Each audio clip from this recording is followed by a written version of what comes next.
చిదగ్నికుండంలోంచి ఆవిడ బయటికి వస్తున్నప్పుడు స్త్రీ స్వరూపంగా వస్తోంది కాబట్టి పాదాదికి ఆ నఖపర్యంతం చెప్తారు. అంటే ఆ తల దగ్గర నుంచి, పాదాది కాదు, పురుష స్వరూపంగా అయితే పాదాది శిరపర్యంతం చెప్తారు. స్త్రీ స్వరూపంగా అయితే తల దగ్గర నుంచి పాదముల వరకు చెప్తారు.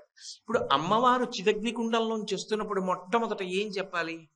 నిజానికి ఆవిడ తల గురించి చెప్పాలి, కానీ చెప్పలేదు. అక్కడ వరకే చెప్పారు. చిదగ్నికుండ సంభూత దేవకార్య సముజ్యత అని ఆపి ఎర్రటి కాంతి చెప్పారు. ఎంత ఎర్రటి కాంతి చెప్పారంటే ఉజ్జద్భాను సహస్రాభా, భా అంటే కాంతి, 1000 అంటే అనంతము, సహస్రము అంటే 1000 అని కాదు, అనంతము అని. కొన్ని కోట్ల మంది సూర్యులు ఒక్కసారి ఉదయిస్తే ఎంత ఎర్రతనంతో ఆకాశం నిండిపోతుందో, ఆ నిండిపోయినటువంటి ఎర్రతనం ఎలా ఉంటుందో అమ్మవారు బయటికి వస్తున్నప్పుడు మొదట అటువంటి అరుణకాంతి వచ్చింది.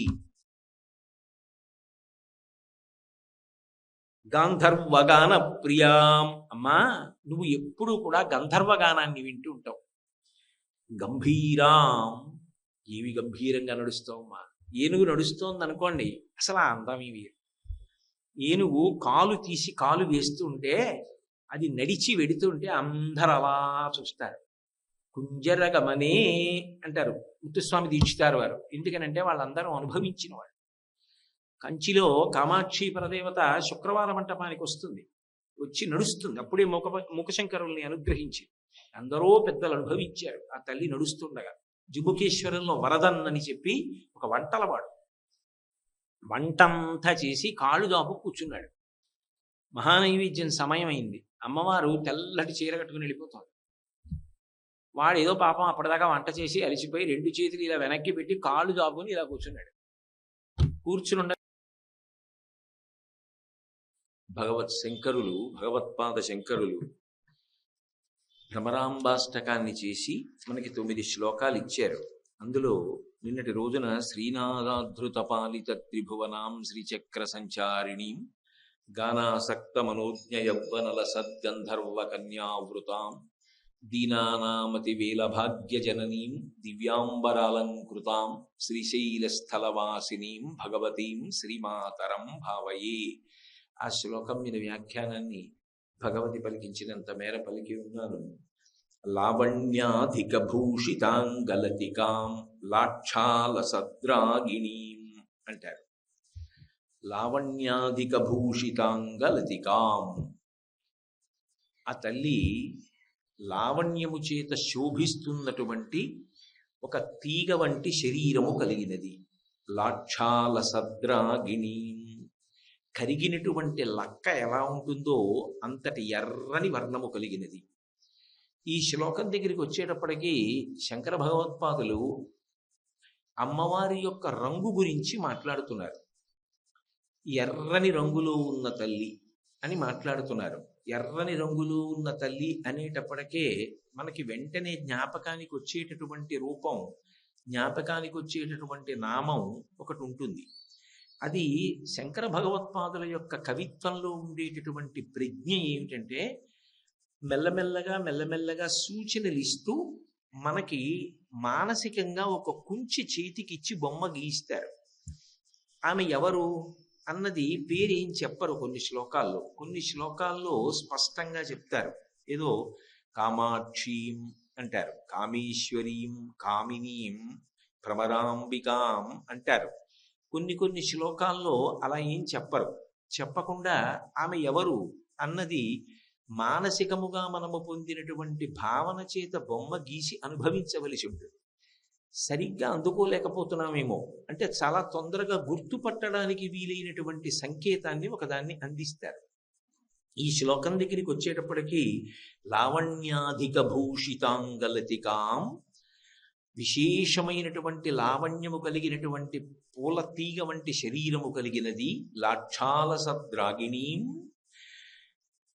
కరిగించినటువంటి లక్క ఎలా ఉంటుందో అంతటి ఎర్రని వర్ణము కలిగినటువంటిది. సేవాయాత సమస్త దేవమనిత సీమంత భూషాన్వితాం, ఆమె యొక్క పాదముల దగ్గరికి వచ్చి నమస్కరించేటటువంటి ఎందరో దేవతా స్త్రీల యొక్క శరీరము యొక్క చివరి భాగమైన శిరస్సునకు అలంకరింపబడినటువంటి కిరీటములోని మణుల యొక్క కాంతుల చేత ప్రకాశిస్తున్న పాదములు కలిగినది కన్యాపు. అలాగే భావోల్లాస వశీకృత ప్రియతమాం, తన యొక్క అనురాగము చేత భర్తని వశము చేసుకున్నది. అక్కడ వరకు చెప్పారు. ఇంకా ఎవరో పట్టుకోలేదా పేరు? ఆ పేరుతో ప్రకాశించిన తల్లిని పట్టుకోలేకపోయావా అని ఇంకొంచెం తొందరగా పట్టుకోవడానికి వీలైన సంకేతం ఇచ్చారు. భండాసురచ్చి దీనీం, భండాసురుణ్ణి సంహరించిన అమ్మ. శ్రీశైలస్థలవాసినీం భగవతీం శ్రీమాతరం భావయే అంటే తత్వతః లలితమ్మకి భ్రమరాంబకి ఏ భేదము లేదు సుమ. లలితాపరాభట్టారికా స్వరూపము ఏది ఉన్నదో అదే భ్రమరాంబా స్వరూపమై ఉన్నది. అంతేకాని అమ్మవారు అనేకమైనటువంటి రూపములను స్వీకరిస్తుంది. ఆమె గుణములను ఆవిష్కరించినప్పుడు అనేకమైన పేర్లు పొందుతుంది. అంత మాత్రం చేత తత్వతః వస్తువులో భేదమున్నది అని కాదు. ఆమె ఎప్పుడూ అమ్మయే. కానీ దేవతల యొక్క సంరక్షణార్థం, రాక్షసుల యొక్క పీచమణిచి ధర్మాన్ని నిలబెట్టడం కోసం ఆమె అనేకమైన రూపములను ధరించి వస్తూ ఉంటుంది. లలితాస్వరూపమే భ్రమరాంబాస్వరూపము సుమా అని చెప్పడానికి ఇవాళ లావణ్యాధిక భూషితాంగలతికాం లాక్షాలసద్రాగిణి ఎరుపు వర్ణం గురించి మాట్లాడుతున్నారు. ఇందులో మొదట లావణ్యం గురించి మాట్లాడారు. తర్వాత ఇక స్పష్టంగా ఆమె శరీరమునకు ఉండేటటువంటి రంగు యొక్క కాంతిని చెప్పారు. లాక్షాలసద్రాగిణి. ఇందులో మీరు గమనిస్తే ప్రధానంగా ఆయన అమ్మవారి యొక్క శరీర కాంతి ఎర్రగా ఉంటుంది అని ప్రతిపాదిస్తున్నారు. ఎరుపు అనేటప్పటికే మనందరం లలితా స్వరూపాన్ని జ్ఞాపకానికి తెచ్చుకుంటాం. అరుణ కరుణాం తరంగితాక్షీం ధృత పాశాంకుశ చాపబాణ హస్తాం అని ఆ తల్లి ఎర్రటి వర్ణం కలిగినటువంటి బట్ట కట్టుకుని ఎర్రటి రంగులో ఉంటుంది అని. అయితే ఈ ఎరుపు అనేటటువంటిది లలితాపరాభట్టారికా స్వరూపం విషయంలో ఆమె శరీరమునకు సంబంధించినటువంటి వర్ణమే అది అనుకుంటే దానిని ఇంత కీర్తించవలసిన అవసరం ఏమి ఉండదు. ఒక్కొక్కళ్ళకి ఒక్కొక్క రంగు ఉంటుంది. అది యువతలవాడికి నచ్చింది అనుకోండి, అబ్బా ఎంత మంచి రంగు అంటారు. ఆయన ఎంత తెల్లగా ఉన్నారోనండి అని ఒకళ్ళు అనొచ్చు. ఆయన ఎంత నల్లగా ఎంత బాగున్నారు అని ఒకళ్ళు అనొచ్చు. ఆయన ఏదో రెండు రంగులు కాదు, రెండు రంగులు కలిసినటువంటి చామనఛాయ రంగులో ఎంత బాగున్నారో అని ఒకళ్ళు అనొచ్చు. అది యువతల వారికి నచ్చడాన్ని బట్టి ఉంటుంది కానీ అవతల వాళ్ళ రంగు బట్టి ఏమి ఉండదు నిజానికి. కానీ అమ్మవారి విషయంలో కూడా ఆవిడ శరీరానికి ఒక రంగు ఉండి ఆ రంగు యథార్థముగా అలాగే ఉండి ఎప్పుడూ ఆ రంగుతోనే ఉంటుంది అంటే మీరు చూడండి. ఇదే స్తోత్రంలో శంకరాచార్యుల వారు ఒకసారి అన్నారు ధారాధరశ్యామలాం అన్నారు. నల్లటి మబ్బు ఎలా ఉంటుందో అటువంటి నల్లటి వర్ణం ఉన్నది అన్నారు. ఇంకొకసారి అన్నారు కర్పూరాగరు కుంకుమంకిత కుచాం కర్పూర వర్ణస్థితాం అన్నారు. కర్పూరం ఎలా ఉంటుందో అటువంటి తెల్లని వర్ణము కలిగినది అన్నారు. అంటే అసలు ఆవిడ వర్ణం ఏమిటి? ఆవిడ తెల్లగా ఉందా, నల్లగా ఉందా, ఎర్రగా ఉందా? ఈ తెలుపు నలుపు ఎరుపు నిజానికి దేనికి సంకేతాలు అంటే సృష్టికి స్థితికి లయానికి సంకేతాలు. అంటే ఆమె పరబ్రహ్మస్వరూపిణి అని చెప్పడానికి. ఇప్పుడు అది ఎలా ఏ రంగులో ఉంది అన్నారు అనుకోండి, తెల్లగా ఉందండి అన్నారు అనుకోండి, మళ్ళీ ఆగి కాదు కాదు నల్లగా ఉందండి అన్నారు అనుకోండి, కాదు కాదండి ఎర్రగా ఉందండి అన్నారు అనుకోండి, అంటే అది కాసేపు తెల్లగా మళ్ళీ వెంటనే ఎర్రగా ఆ కాసేపట్లోనే నల్లగా కనపడుతోంది అనుకోండి, అది తెచ్చుకుంటోంది తప్ప నిజానికి ఆ రంగులు ఏవీ దానివికో. అది నిజంగా ఒక రంగుతోనే ఉంటే ఇంకొక రంగులోకి మారే అవకాశం లేదు.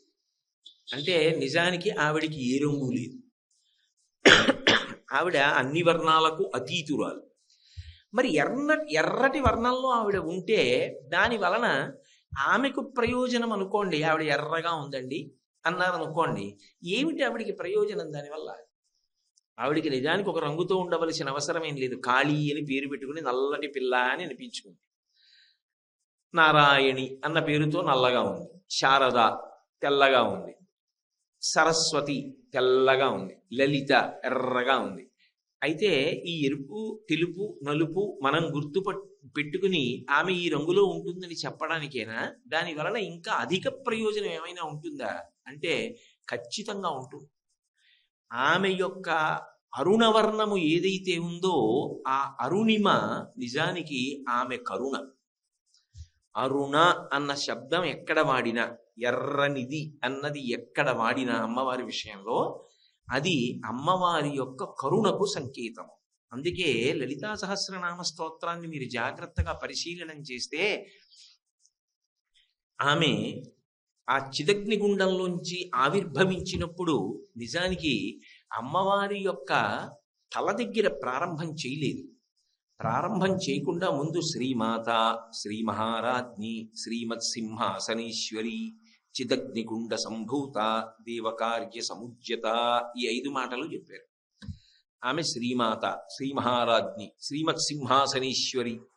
ఆమె చిదగ్నిగుండంలోంచి బయటికి వస్తోంది. చిదగ్నిగుండ సంభూత, దీనికి దేవకార్య సముజ్యత, దేవకార్యమును నిర్వర్తించడం కోసం వస్తోంది అని చెప్పినప్పుడు చిదగ్నికుండంలోంచి ఆవిడ బయటికి వస్తున్నప్పుడు స్త్రీ స్వరూపంగా వస్తోంది కాబట్టి పాదాదికి నఖపర్యంతం చెప్తారు. అంటే తల దగ్గర నుంచి, పాదాది కాదు, పురుష స్వరూపంగా అయితే పాదాది శిరపర్యంతం చెప్తారు. స్త్రీ స్వరూపంగా అయితే తల దగ్గర నుంచి పాదముల వరకు చెప్తారు. ఇప్పుడు అమ్మవారు చిదగ్నికుండంలోంచి వస్తున్నప్పుడు మొట్టమొదట ఏం చెప్పాలి? నిజానికి ఆవిడ తల గురించి చెప్పాలి, కానీ చెప్పలేదు. అక్కడ వరకే చెప్పారు. చిదగ్నికుండ సంభూత దేవకార్య సముజ్యత అని ఆపి ఎర్రటి కాంతి చెప్పారు. ఎంత ఎర్రటి కాంతి చెప్పారంటే ఉజ్జద్భాను సహస్రాభా. భా అంటే కాంతి, 1000 అంటే అనంతము, సహస్రము అంటే 1000 అని కాదు, అనంతము అని. కొన్ని కోట్ల మంది సూర్యులు ఒక్కసారి ఉదయిస్తే ఎంత ఎర్రతనంతో ఆకాశం నిండిపోతుందో, ఆ నిండిపోయినటువంటి ఎర్రతనం ఎలా ఉంటుందో అమ్మవారు బయటికి వస్తున్నప్పుడు మొదట అటువంటి అరుణకాంతి వచ్చింది. ఇప్పుడు ఒకసారి చెప్పేశారు కదా కాంతిని, చెప్పిన తర్వాత అయిపోయింది కదా అక్కడికి, కానీ వదిలిపెట్టలేదు. మీరు జాగ్రత్తగా గమనించండి. ఉజ్జద్భాను సహస్రాభ చతుర్బాహు సమన్విత. తల చెప్పకుండా చేతులు చెప్పారు. ఇప్పుడు చేతులు చెప్పాక ఏం చెప్పారు? అందులో ఆయుధాలు చెప్పారు. రాగస్వరూప పాషాఢ్య, క్రోధాకార అంకుశోజ్వల, మనోరూపేక్షుకోదండ, పంచతన్మాత్ర సాయక. పోని 4 చేతులు, 4 చేతుల్లో ఉన్నటువంటి ఆయుధాలు చెప్పేశారు. అయిపోయింది. ఇప్పుడు ఏం చెప్పాలి? తల చెప్పాలి. ఇప్పుడు తల చెప్పలేదు. చెప్పకుండా పంచతన్మాత్ర సాయక, నిజారుణ ప్రభా పూర మజ్జత్ బ్రహ్మాండ మండల. నిజారుణ ప్రభ, అరుణ ప్రభ, మళ్ళీ ఎర్రకాంతి చెప్పారు. ఆమె తన ఎర్రని కాంతి చేత ఈ బ్రహ్మాండములను కప్పేస్తోంది అని మళ్ళీ అని, అప్పుడు చంపకాశోక పున్నాగ సౌగంధి కల సత్కచ ఉరువిందమణి శ్రేణి కనత్కోటి ఇరమండిత అన్నారు. అంటే మీరు కొంచెం జాగ్రత్తగా పరిశీలనం చేస్తే అమ్మవారి యొక్క 4 చేతులు, చేతులలో ఉన్నటువంటి ఆయుధములను చెప్పడానికి ముందు ఎరుపు కాంతి చెప్పారు. 4 చేతులు 4 ఆయుధాలు చెప్పిన తరువాత ఎరుపు కాంతి చెప్పారు. చెప్పిన తరువాత మాత్రమే అమ్మవారి యొక్క తల గురించి, కబరీబంధం, జుత్తుముడు గురించి చెప్పారు. వ్యాసుల వారు ఎందుకు ఆ క్రమాన్ని పాటించినట్టు? ఎందుకు చేతుల గురించి చెప్పినప్పుడు 2 వైపులా ఎరుపు కాంతి నుంచి తర్వాత తల దగ్గరికి వెళ్ళారు. ఆ తల దగ్గరికి వెళ్ళిన తర్వాత ఇంకా మళ్ళీ ఎక్కడా మధ్యలో అరుణకాంతి గురించి మాట్లాడాల, పాదాల వరకు వెళ్ళిపోయారు. నాకది ఇది సంచన్న నమజ్జన తమోగుణ అని. ఒక్క చేతుల దగ్గరికి వచ్చేటప్పటికే అలా ఎందుకు పెట్టవలసి వచ్చింది? తల ముందు చెప్పకుండా చేతులు, ఆయుధాలు ఎందుకు చెప్పారు అంటే క్రియాశక్తి అన్నాం. క్రియాశక్తి అంటే చేసేటటువంటి పని యొక్క శక్తి. అమ్మవారి యొక్క క్రియాశక్తే నిజానికి పరమకారుణ్యంతో ఉంటుంది. అది ఆవిడ యొక్క అరుణిమ, అది ఆవిడ యొక్క ఎరుపు. ఆ క్రియాశక్తి కేవలముగా ఆవిడ కొరకు పనులు చేసుకోవడం కోసం చేసేది కాదు. నేను ఒక పని చేశాను అనుకోండి, సాధారణంగా అది ఎందుకు ఉంటుంది అంటే నా కొరకు. ఒకవేళ అది నా కొరకు కాకపోతే కనీసం నా తృప్తి కొరకు నేను ఆ పని చేస్తాను. అమ్మవారు ఒక పని చేసింది అనుకోండి, ఆవిడ నా కొరకు, నా తృప్తి కొరకు ఉండదు, బిడ్డల కొరకు, జగత్తు కొరకు, బ్రహ్మాండముల కొరకు చేస్తుంది.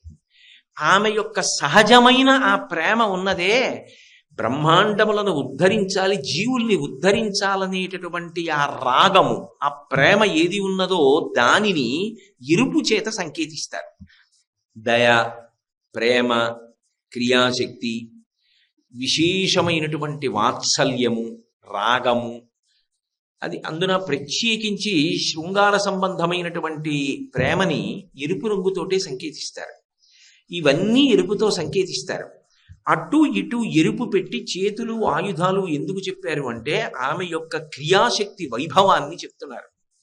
ఏమిటి ఆమె యొక్క క్రియాశక్తి అంటే ఆయుధములకు తమంత తాముగా గొప్ప కాదు, ఆమె చేతితో పట్టుకున్నది కాబట్టి ఆ ఆయుధములకు గొప్ప. సుదర్శన చక్రము విష్ణు పరమాత్మ యొక్క చేతి చేత ధరింపబడినది కాబట్టి ఆయన శక్తిని అది పొంది ముందుకెడుతోంది అని ప్రతిపాదించవలసి ఉంటుంది. అమ్మవారి చేతితో ఒక అంకుశాన్ని పట్టుకుంది కాబట్టి అంకుశం అంత గొప్పదైపోయిందని చెప్పకూడదు. అంకుశమునందు అమ్మవారి శక్తి ప్రవేశించి అంకుశముగా పనిచేస్తోంది. ఆవిడ చేతితో పట్టుకున్న పాశము కనుక ఆమె శక్తి అందులోకి ప్రవేశించి అది ఒక ఉపకారాన్ని చేస్తోంది. ఆవిడ ఏం పట్టుకుంది అంటే 4 చేతులలో రాగస్వరూప పాశాఢ్య, రాగస్వరూపమైన పాశాన్ని పట్టుకుంది. అందుకే శంకరులు పాదాన్ని పూర్తి చేసేటప్పుడు జ్ఞాపకం చేయడం కోసమే నేను కేవలం ఎరుపు మాట్లాడటం లేదు, గుర్తుపెట్టుకోండి అని చెప్పడానికి లాక్షాల సద్రాగిణీం, ఆ రాగిణీం రాగ సంబంధం వేశారు అక్కడ.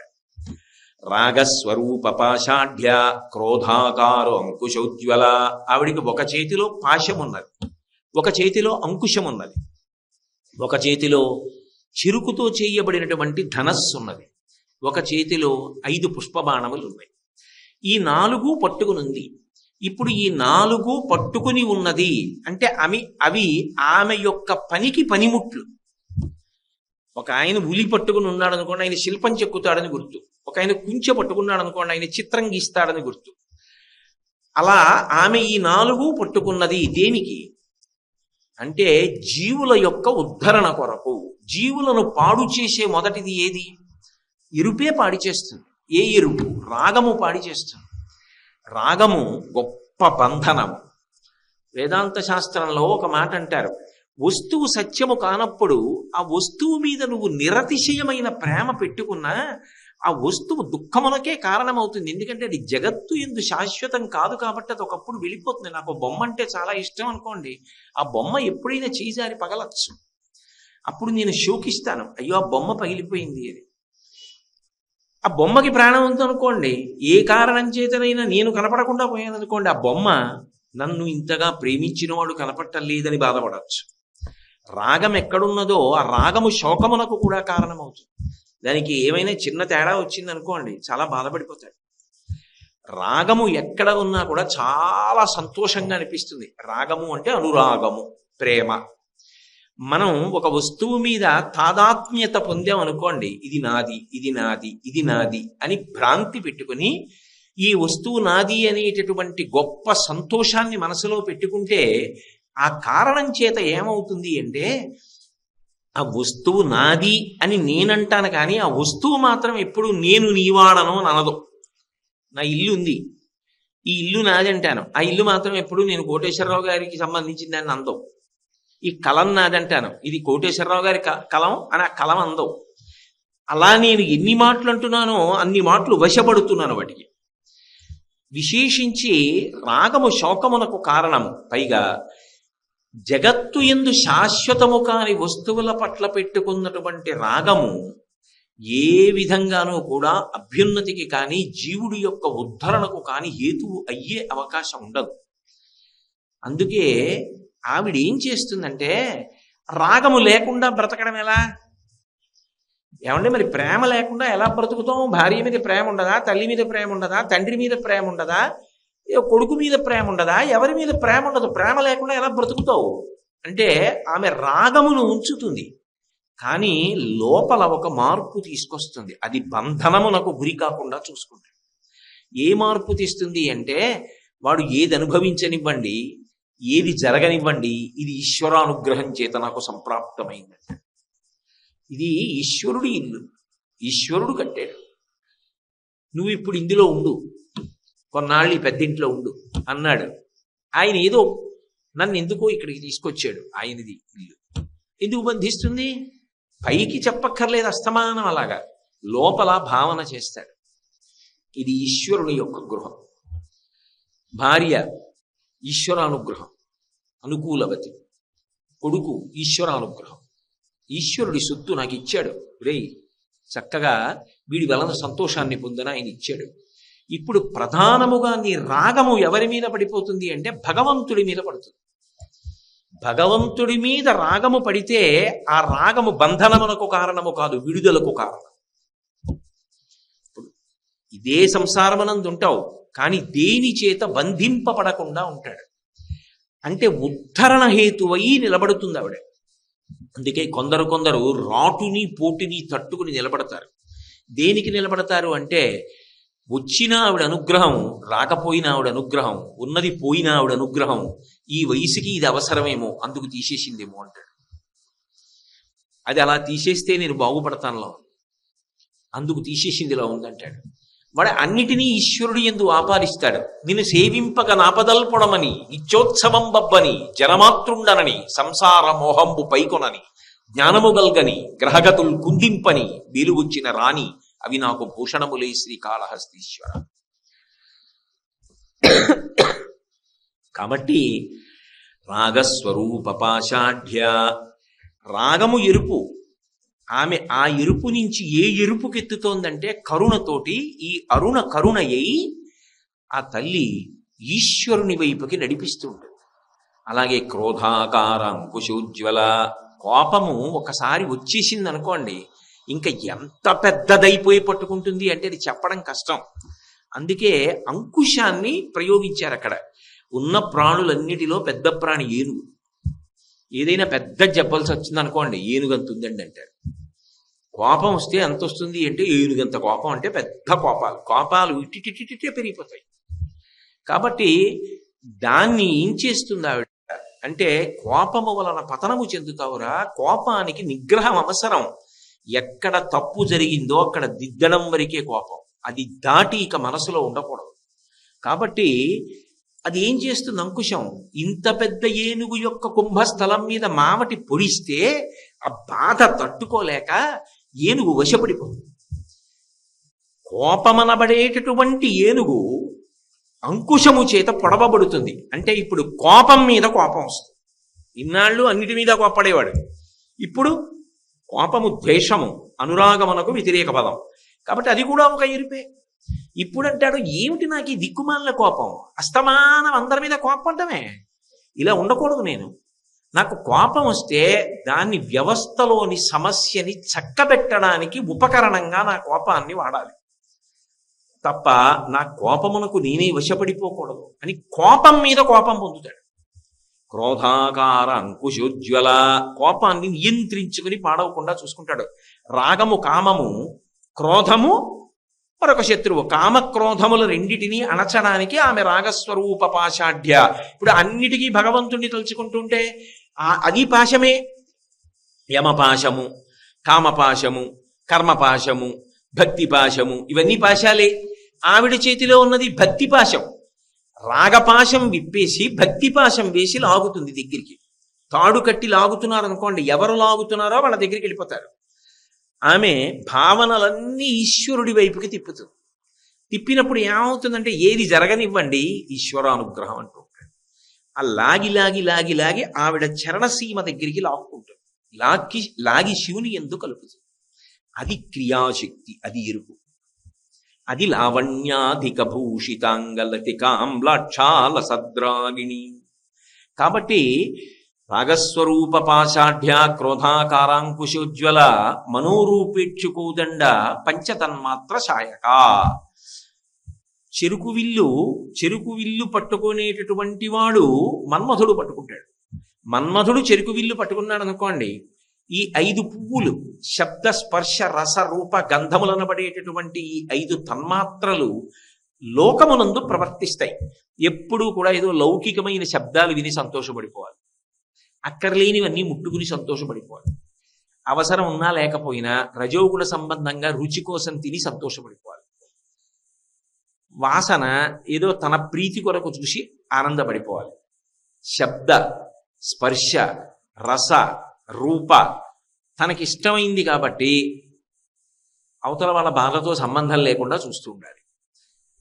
రస రూప గంధ ఈ 5 తన్మాత్రలు మన్మధుడి చేతిలో చెరుకు విల్లు ఉన్నంతసేపు బంధనమునకు కారణమవుతాయి.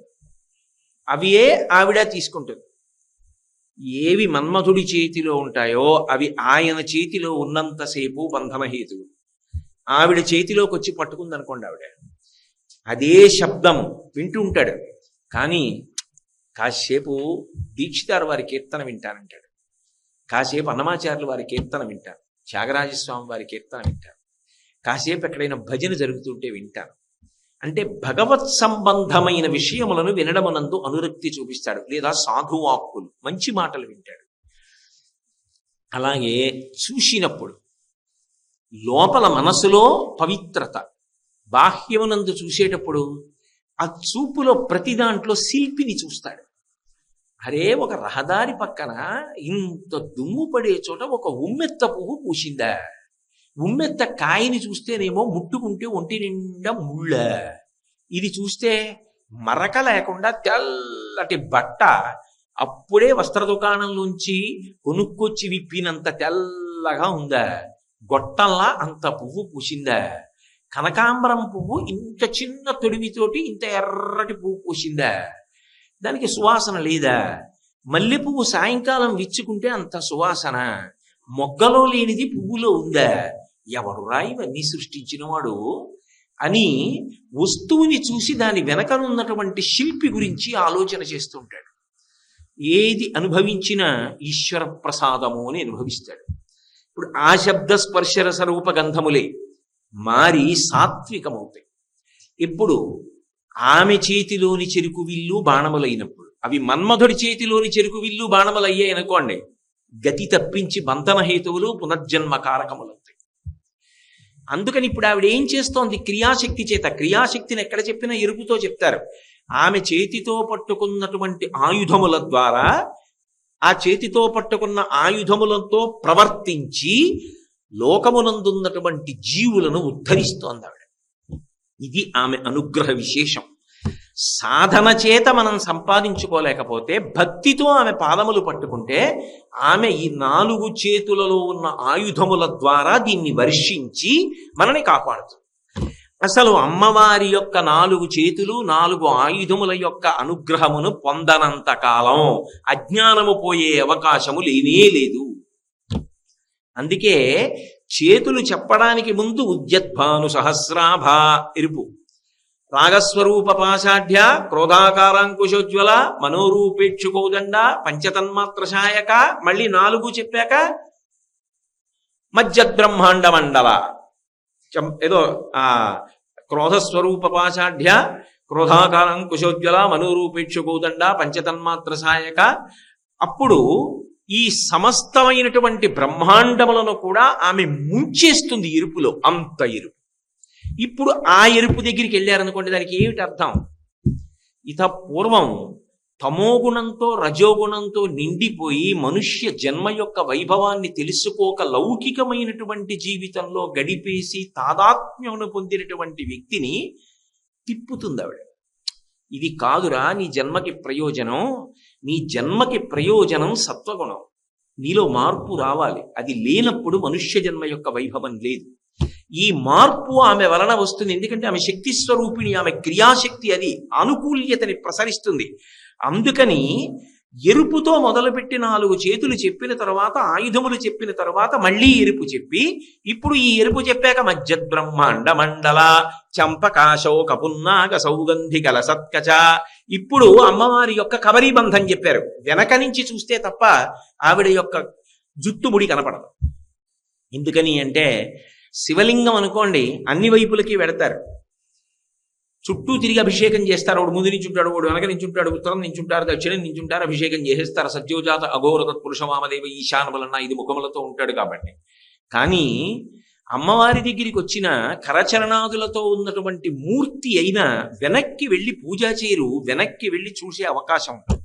కబరీబంధం చూడాలంటే అలా వెనక్కి వెడితే తప్ప కనపడదు. పైగా అది కిరీటంలోకి కొంత వెళ్ళిపోతుంది. అసలు కబరీబంధం చూడటం ఎందుకు? స్త్రీల యొక్క కబరీబంధం చూడడం మొహకారకం అవుతుంది కాబట్టి అలా ఎప్పుడు అటువంటి అనవసరపు ప్రయత్నాలు చెయ్యరు.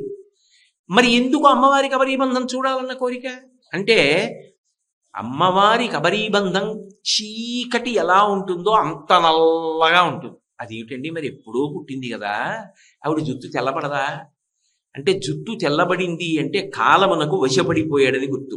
ఆవిడ జుట్టు తెల్లబడిపోతే ఆవిడ కాలమునకు వశపడిపోయిందని గుర్తు. ఆమె కాలాతీతురాలు.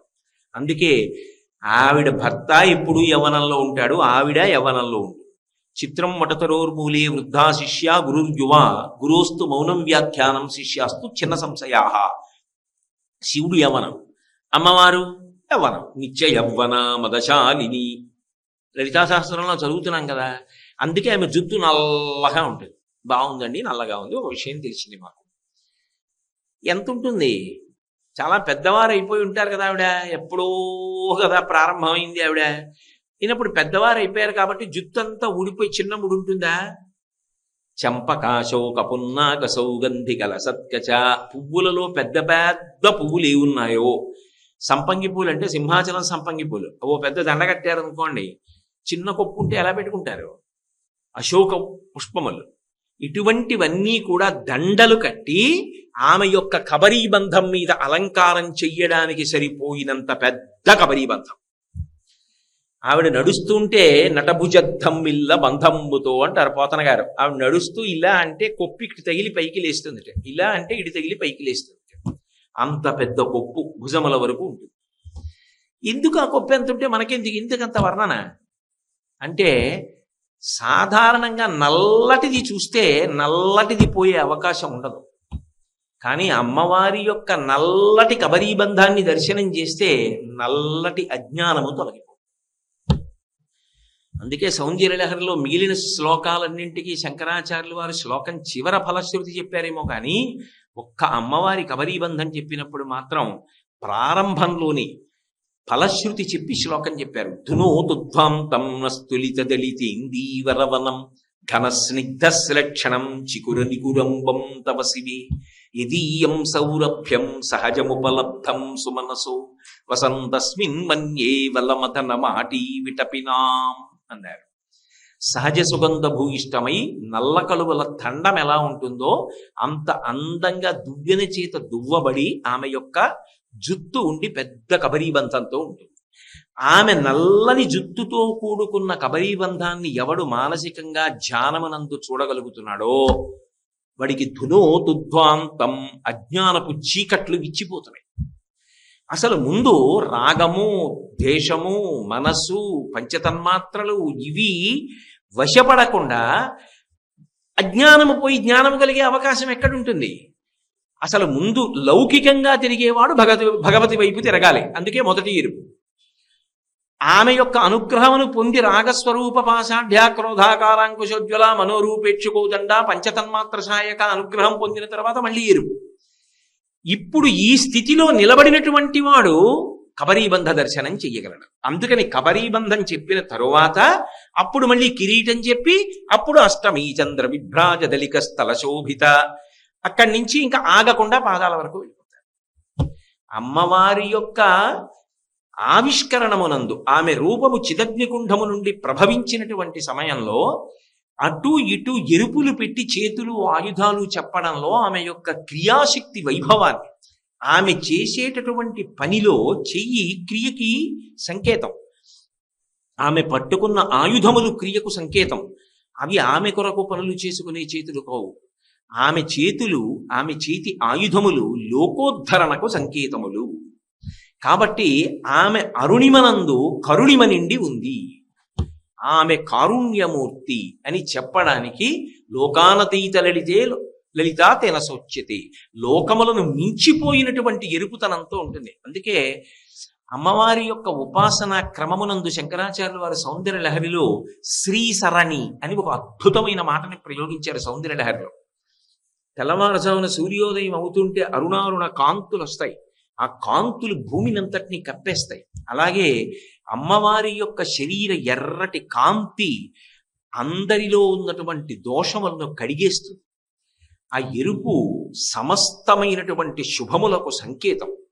అది మనస్సులో స్మరించినంత మాత్రం చేత అంత గొప్ప అనుగ్రహాన్ని వర్షిస్తుంది. అందుకే అమ్మవారి గురించి ఎక్కడ చెప్పినా ఎరుపు రంగుతో చెప్పడం వెనక ఉన్న కారణం అది. కాబట్టి ఆమె యొక్క ప్రేమ అటువంటిది. మీతో నేను మనవి చేసి ఉన్నాను, ప్రేమ, కారుణ్యము ఇవన్నీ కూడా ఎరుపుతోటి సంకేతిస్తారు. చైతన్యము అది కూడా ఎరుపు చేత సంకేతింపబడుతుంది. లావణ్యం, సొగసు, ఆకర్షణ ఇవన్నీ ఎరుపు చేత సంకేతింపబడతాయి. ఆమె సౌందర్య రాశి. సౌందర్య రాశి అన్న మాటకు అర్థం ఆవిడ చాలా అందంగా ఉంటుంది అన్న మాట అన్వయం కాదు. ఎందుకు అన్వయం కాదు అంటే, లోకంలో ఏ మూర్ఖుడు కూడా మా అమ్మగారు అందంగా ఉంటారండి అందం. సౌందర్యము అన్న మాటకు అర్థం అందము అన్నాను అనుకోండి, అన్ని వేళలా అందము రక్షణ హేతువు కాదు. పెద్ద పులి చాలా అందంగా ఉంటుంది. నాగుపాం సాయంకాలం వేళ సూర్యాస్తమయం అవుతుంటే మంచి వేసవి కాలంలో కాస్త పూల మొక్కలకి నీళ్లు పోస్తే వేడి తట్టుకోలేక ఆ పూల మొక్కల దగ్గరికి వచ్చి ఆ నీటి పడియలో చల్లగా ఉన్న చోట పడుకుని పైకి లేచి పడగ విప్పింది అనుకోండి, సూర్యాస్తమయం అవుతుండగా కిరణములు దాని యొక్క పడగ మీద పడినప్పుడు చాలా అందంగా ఉంటుంది. చాలా అందంగా ఉంది కదా అనేది భద్రత కల్పిస్తుందా? అందము అన్ని వేళలా ఆత్మోద్ధరణ భద్రత కల్పించేది కాదు. ఏది సౌందర్యము? ఎందుకు శంకరాచార్యుల వారు సౌందర్య లహరి అని పేరు పెట్టుకున్నారు అంటే, ఏది బాహ్యమైన అందముతో సంబంధము కాదో, దేని దర్శనము, దేని సేవనము నీ ఆత్మోద్ధరణ కారకమో, దేని యొక్క స్మరణము నీకు గొప్ప ఉపశాంతినిస్తుందో అది సౌందర్యం. లోకంలో సౌందర్యము అమ్మ ఒక్కతే. అందుకే అమ్మకి అందమన్న మాట అన్వయం అవదు. నేను ప్రత్యక్షంగా ఒకసారి చూశాను. అన్నవరం పాదయాత్ర చేస్తూ వెడుతుంటే పాపం ఒక ఆవిడ పసిపిల్లని రహదారి పక్కనున్నటువంటి చెట్టుకి తను కట్టుకునేటటువంటి ఉయ్యాలతో బట్ట కట్టి అందులో పడుకోబెట్టి ఊపి వాడు నిద్రపోతుంటే ఆవిడ రహదారి పని చేసుకుంటారు. ఎక్కడి నుంచో అన్నవరం నుంచి దర్శనం చేసుకుని వస్తున్న ఒక కారు అక్కడ ఆపి అందులోంచి ఎవరో ఓ నలుగురు ఐశ్వర్యవంతులు దిగారు. దిగి ఆ ఉయ్యాల దగ్గరికి వెళ్ళి ఇలా చూసింది ఆవిడ. అందులో ఉన్న పిల్లో లేచారు. ఈ ఐశ్వర్యవంతురాలు మంచి పట్టుపుట్టం కట్టుకుంది, బోలెడన్ని నగలు పెట్టుకుంది. ఆవిడ ఆ పిల్లని ఎత్తుకుంది.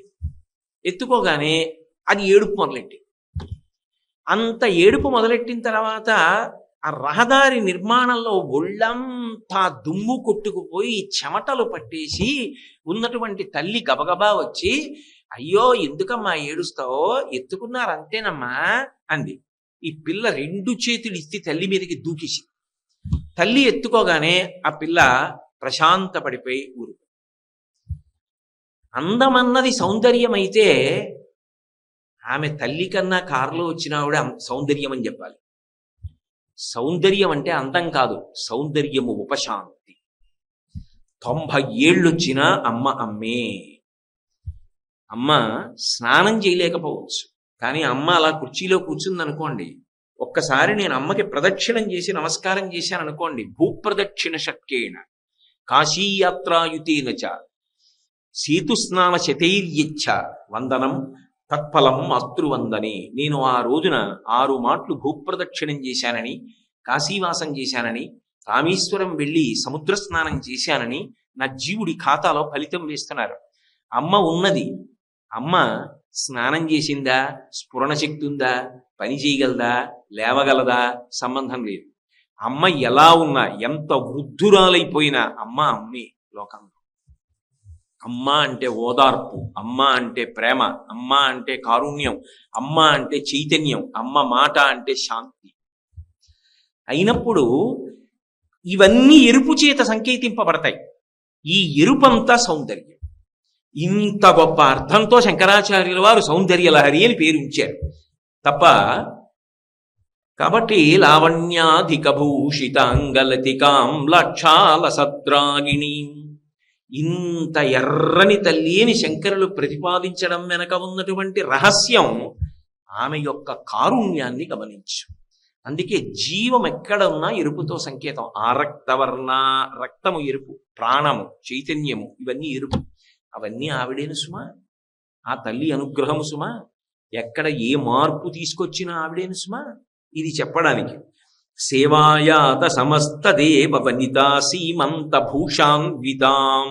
సీమ అంటే హద్దు, సీమంత అంటే సీమ యొక్క చివరి భాగమునందు. శరీరం ఉన్నదనుకోండి, శరీరంలో పై భాగం ఒక సీమ, కింద పాదములు ఒక సీమ, ఒక హద్దు. సీమంతోన్నయనము అంటారు. జుత్తును ఎత్తి కట్టుట. ఆ సీమాంతమునందు అంటే తల యొక్క చివరి భాగంలో పెట్టుకునేటటువంటి ఆభరణం కిరీటం. సేవాయాత సమస్త దేవ వనితా సీమంత భూషాన్వితాం. ఆ తల్లి దగ్గరికి వచ్చి సమస్త దేవతల యొక్క భార్యలు కూడా తలలు వంచి నమస్కరిస్తారు. అంటే వాళ్ళ యొక్క తలల మీద ధరించినటువంటి కిరీటములలో పొదగబడినటువంటి మణుల యొక్క కాంతుల చేత ఆమె పాదములు నీరాజనములు ఇవ్వబడుతుంటాయి. ఏమిటి దాని అర్థం అంటే, ఉపాసనాపరంగా ఏమిటంటే, స్త్రీ భక్తితో భగవతి ముందు నిలబడి ఒక్క నమస్కారం చేసిందనుకోండి, అది భర్తకి ఆయుక్కారకం, భర్త తేజోకారకం, భర్త వృద్ధికి కారకం, ఇల్లంతా సంతోషంగా ఉండడానికి కారణం. అందుకే అమ్మవారికి నమస్కారం చేసి తదనుగ్రహం చేత భర్త యొక్క ఉన్నతికి స్త్రీ కారణమవుతోంది, లక్ష్మి అవుతోంది. తద్వారా తన కుటుంబం అంతా అభ్యున్నతిని పొందితే తాను పరమ సంతోషాన్ని పొందుతోంది. అందుకే లలితా సహస్రనామ స్తోత్రంలో మీరు చూస్తే ఒక నామం ఉంటుంది, పులోమజార్చిత. పులోమజ అంటే ఇంద్రుడి భార్య శశీదేవి. ఆమె పూజ చేస్తోంది అమ్మవారిని, ఆమె నమస్కరిస్తోంది. ఆమె నమస్కరిస్తే ఇంద్రుడు ఏం చేశాడు? ఇంద్ర పదవి ఎందు నిలబడగలిగాడు. అంటే ఈ సేవాయాత సమస్త దేవ వనితా సీమంత భూషాన్వితాం, వీళ్ళందరూ నమస్కరించబట్టి వాళ్ళు దేవతా పదవుల ఎందు ప్రకాశించగలుగుతున్నారు. ఇంత గొప్ప అనుగ్రహ శక్తి కలిగినటువంటి తల్లివి. భావోల్లాస వశీకృత ప్రియతమాం. తన యొక్క అనురాగము చేత భర్తని వశం చేసుకున్నటువంటి తల్లి. లోకంలో ఎక్కడైనా వశం చేసుకున్నాడు అన్న మాట కొంచెం కటువుగా అనిపిస్తుంది. ఆమెకి ఒక గొప్ప పేరుంది, స్వాధీన వల్లభ. భర్తని స్వాధీనం చేసుకుందని. భర్తని స్వాధీనం చేసుకుంది అన్నమాట సాధారణంగా కొంచెం ఎక్కడ వాడతారంటే, అబ్బో ఆవిడ గీసిన గీత దాటరండి, ఆవిడ అలా స్వాధీనం చేసుకుంది అంటారు. స్వాధీన వల్లభ భావోల్లాస వశీకృత ప్రియతమాం అన్న మాటలకు అర్థం, ఆవిడ గొడవ పడలేక అయ్యి బాబోయ్ ఏమంటుందో అని ఆయన వశపడినాడు అని అర్థం చెప్పకూడదు. పరమ ప్రేమతో అనువర్తిస్తుంది. అసలు ఆయన మనసులోని భావాన్ని ముందే గ్రహించి నడిచినటువంటి తల్లి. అందుకే మీరు దేవతా స్త్రీమూర్తుల యొక్క భంగిమలు చూస్తే ఒక విశేషం ఉంటుంది. లక్ష్మీదేవి ఎప్పుడూ శ్రీమన్నారాయణుడి యొక్క పాదములు ఒత్తుతూ ఉంటుంది. అంత కాళ్ళు నొప్పులు ఉంటాయి ఆయనకి అంటే దాని అర్థం ఆయనకి కాళ్ళు నిప్పి పాదాలు ఒత్తుతోందని చెప్పకూడదు. ఆమె ఆయనను అనువర్తిస్తుంది. ఆయన ఎటు విడితే అటు వెడుతుంది. విద్యానపాయని. ఆయన కృష్ణుడిగా వెళ్ళాడు అనుకోండి, అనగా ఆదిలక్ష్మి అయిన రుక్మిణితోడ క్రీడ సల్పుచున్న కృష్ణు చూచి పట్టణంబులోని ప్రజలుల్ల సిల్లిరి ప్రీతులకు ముక్త భీతులకు. ఆమె రుక్మిణీదేవిగా వెడుతుంది. ఆయన రాముడిగా వెళ్ళాడు అనుకోండి, ఆమె సీతమ్మగా వెడుతుంది తప్ప అసలు ఆమె ఆయనను ఎప్పుడూ విడిచిపెట్టి ఉండదు. అటువంటి తల్లి కనుకనే అంతగా ఆయనని అనువర్తిస్తుంది. అందుకే ఆమె పాదముల దగ్గర కూర్చుంటుంది. ఆయన ఎక్కడ పెట్టుకున్నాడు? గుండెల్లో పెట్టుకున్నాడు. గుండెల్లో పెట్టుకున్నాడు కాబట్టే ఈశానాం జగతోస్య వెంకటపతేర్విష్ణోః పరాం ప్రేయసీం తద్వక్షస్థల నిత్యవాసరసికాంత క్షాంతి సంవర్ధిని. అంటే ఆ తల్లి స్వాధీన వల్లభ. తన నడవడి ద్వారా, తన ప్రవర్తన ద్వారా తాను భర్త మనసెరిగి ప్రవర్తించి భర్త యొక్క మనసులో ఎంత గొప్ప స్థానాన్ని సంపాదించుకుంది అంటే, అసలు ఆమెకి చెప్పకుండా ఆయన ఏది చెయ్యాలి అని అనుకో. ఓ మాట చెప్దాం ఆవిడికి అని అనుకుంటాడు. ఎందుకని అంటే అంత ప్రేమ ఆమె సంపాదించుకున్నది.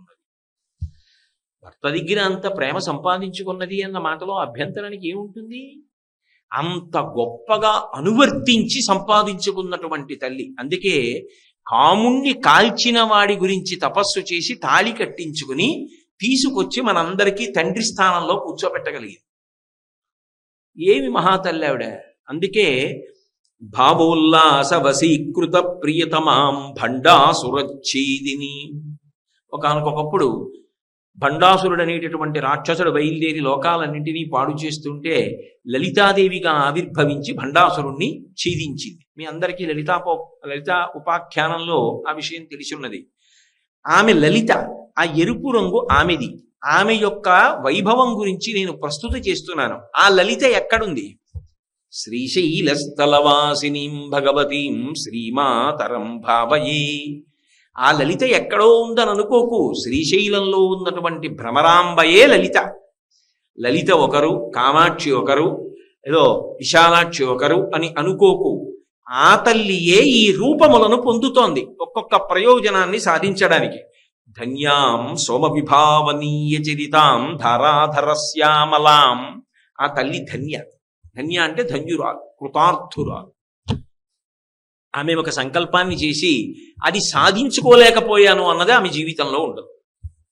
సమస్తమైన సంకల్పములను సాధించుకుని కృతకృత్యురాలైనటువంటి తల్లి. బాహ్యంలో అది ఆమె గొప్పతనం. అందుకే ఎన్ని కోట్ల మంది రాక్షసుల్ని ఎన్ని మాటలు తెగటార్చి కీర్తి పొందిందో, ఎంతమందిని అనుగ్రహించి కీర్తి పొందిందో. దీనానామతివేల భాగ్య జననీం దివ్యాంబరాలంకృతాం. ఇది ఒక ఎత్తు. ధన్యాం అన్న మాటకు అర్థం ఏమిటో తెలుసా? ఆవిడ ఒక అద్భుతమైనటువంటి శక్తి స్వరూపంగా లోపల కూర్చుని మనిషి యొక్క పునర్జన్మకు కారణమవుతుంది.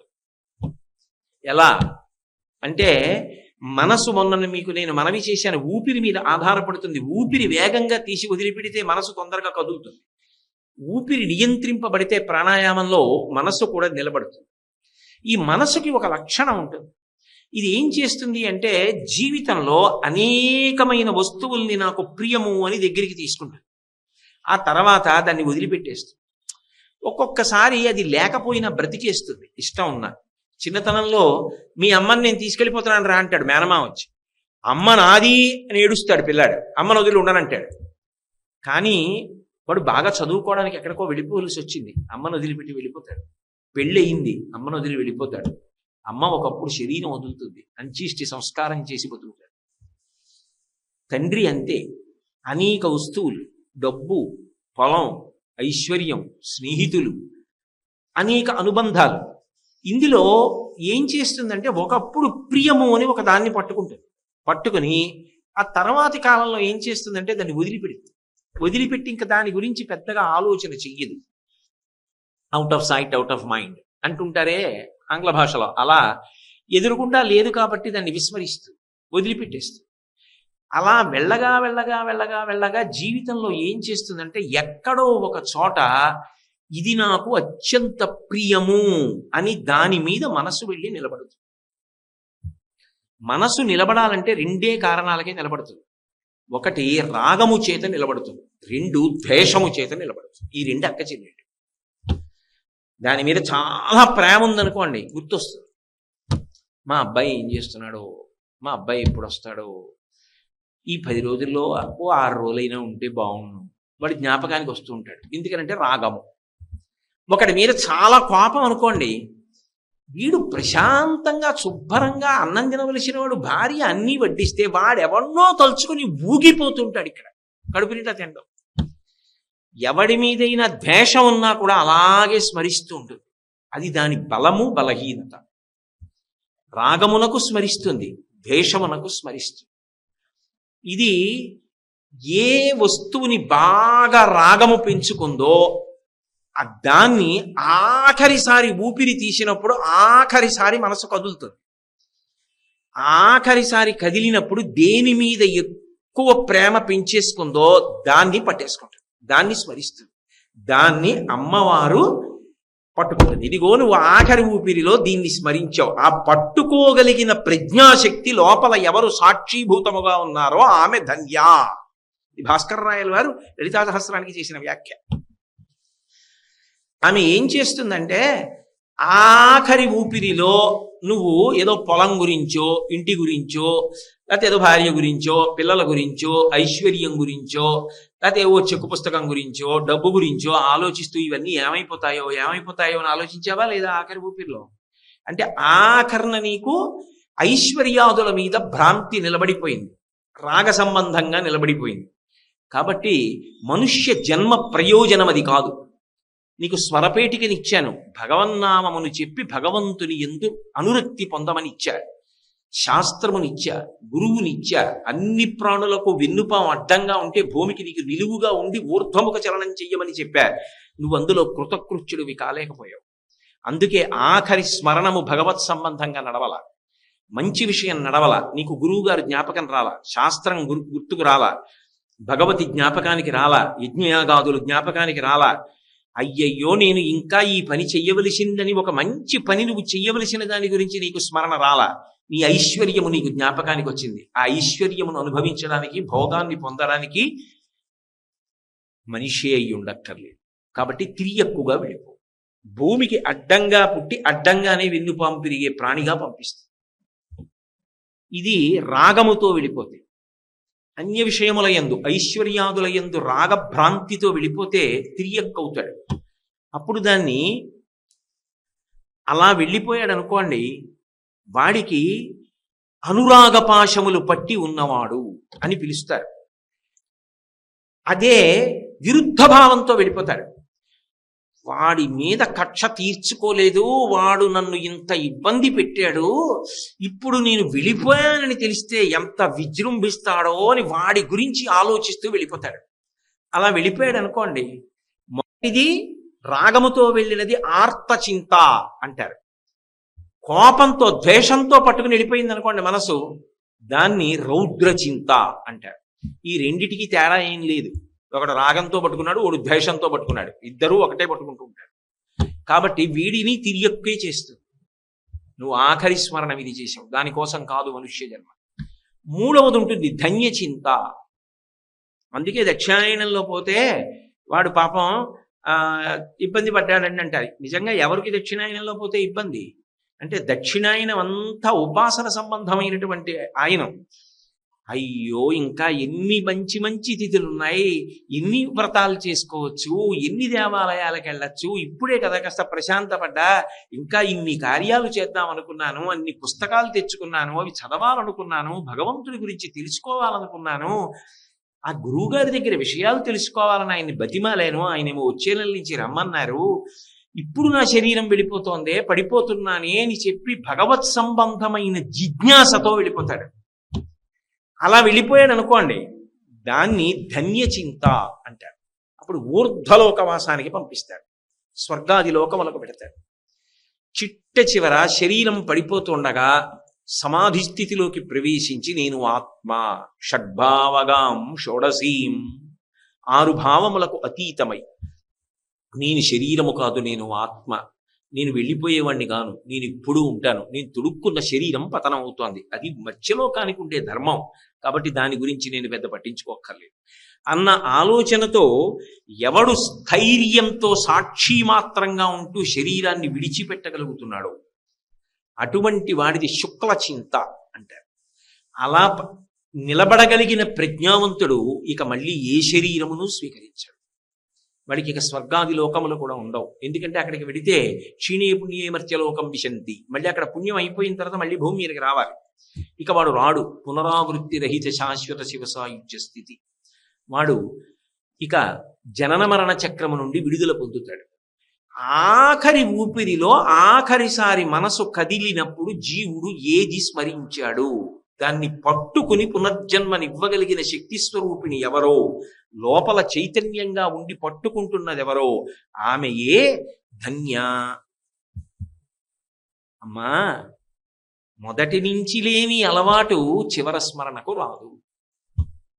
ఏది అలవాటుగా అస్తమానం పట్టుకుంటూ ఉంటామో అదే అలవాటుగా ఆకరణ కూడా వస్తుంది. తలుపు సందులో చెయ్యబడినప్పుడు గోవిందా అనగలిగాడు అనుకోండి, వాడు అదృష్టవంతుడని గుర్తు. అంటే వాడికి ఆ బాధలో కూడా భగవన్నామం గుర్తొస్తుంది. వాడికి రాత్రిళ్ళ కలలో కూడా రామాయణమో ఏదో జ్ఞాపకానికి వస్తుంది. ఏదో భారతమో భాగవతమో ఆలోచిస్తూ ఉంటాడు. ఎప్పుడూ ఏదో భగవత్ సంబంధంలో ఉంటాడు. అయితే అంత భగవత్ సంబంధంలో ఉండాలనుకున్న వాడికి కూడా పెద్ద ప్రతిబంధకం ఎవరో తెలుసా? వాడి చుట్టూ ఉన్న పరివారమే. వాడిని సర్వనాశనం చేసేది, వాడికి మనశ్శాంతి లేకుండా చేసేది, నిష్కారణమైన విషయాల జోలికి వెళ్ళి ఆయన ఉండవలసిన స్థానంలో ఆయనని ఉండకుండా చేసేది కూడా యథార్థమునకు ఎవరు అంటే చుట్టూ ఉండేటటువంటి పరివారము సంఖ్య పెరిగిపోతే వాళ్ళు దాటనప్పుడు వాళ్ళ వలన తాను కూడా ప్రకంపనలకు లోనవుతాడు. అందుకే ఒక స్థితికి వచ్చాక వదిలిపెట్టి ధ్యానం చేయడం మంచిది, వదిలిపెట్టి భగవతి పాదములు పట్టుకోవడమే మంచిది అని వానప్రస్థాన్ని విధించడానికి కారణం అది. వాళ్ళు ఎటు ఎప్పటికీ ఓ స్థాయి దాటరు. అందుకే మీరు చూడండి, దేవాలయాల్లో పవిత్ర స్థలాల్లో కార్యకర్త అంటే కార్యకర్త అన్న బిరుది ఇవ్వగానే ఎంత అల్లరో. ఎందుకని అంటే రజోగుణ తమో గుణాలని దాటలేక వస్తాయి ఇవన్నీ. కాబట్టి శుక్ల చింతలోకి వెళ్ళి నిలబడగలగడము అంటే దానికి అనన్య చింతనము అంత అవసరమవుతుంది. మనసుకి తర్ఫీదు ఇవ్వగలగాలి. ఇది అస్తమానం ఏం పట్టుకుంటోంది, ఎక్కువ దేన్ని ఆలోచిస్తుంది, దేని మీద దీనికి ప్రియం ఉంది, దేన్ని పట్టుకుంటుంది ఎక్కువ అన్నది. దీపం ఉండగా ఇల్లు చక్కబెట్టుకో, ఇప్పటి నుంచి అలవాటు చేసుకుని మనసుకి ఇది ప్రియమైనది అన్నది నువ్వు అందించడం సాధన చేయకపోతే చిట్ట చివర నువ్వేం పట్టుకున్నావన్నది చెప్పడానికి ఆవిడ ధన్యారూపంలో ఉంది. ఆవిడ ఇది పట్టుకున్నావని చెప్తుంది.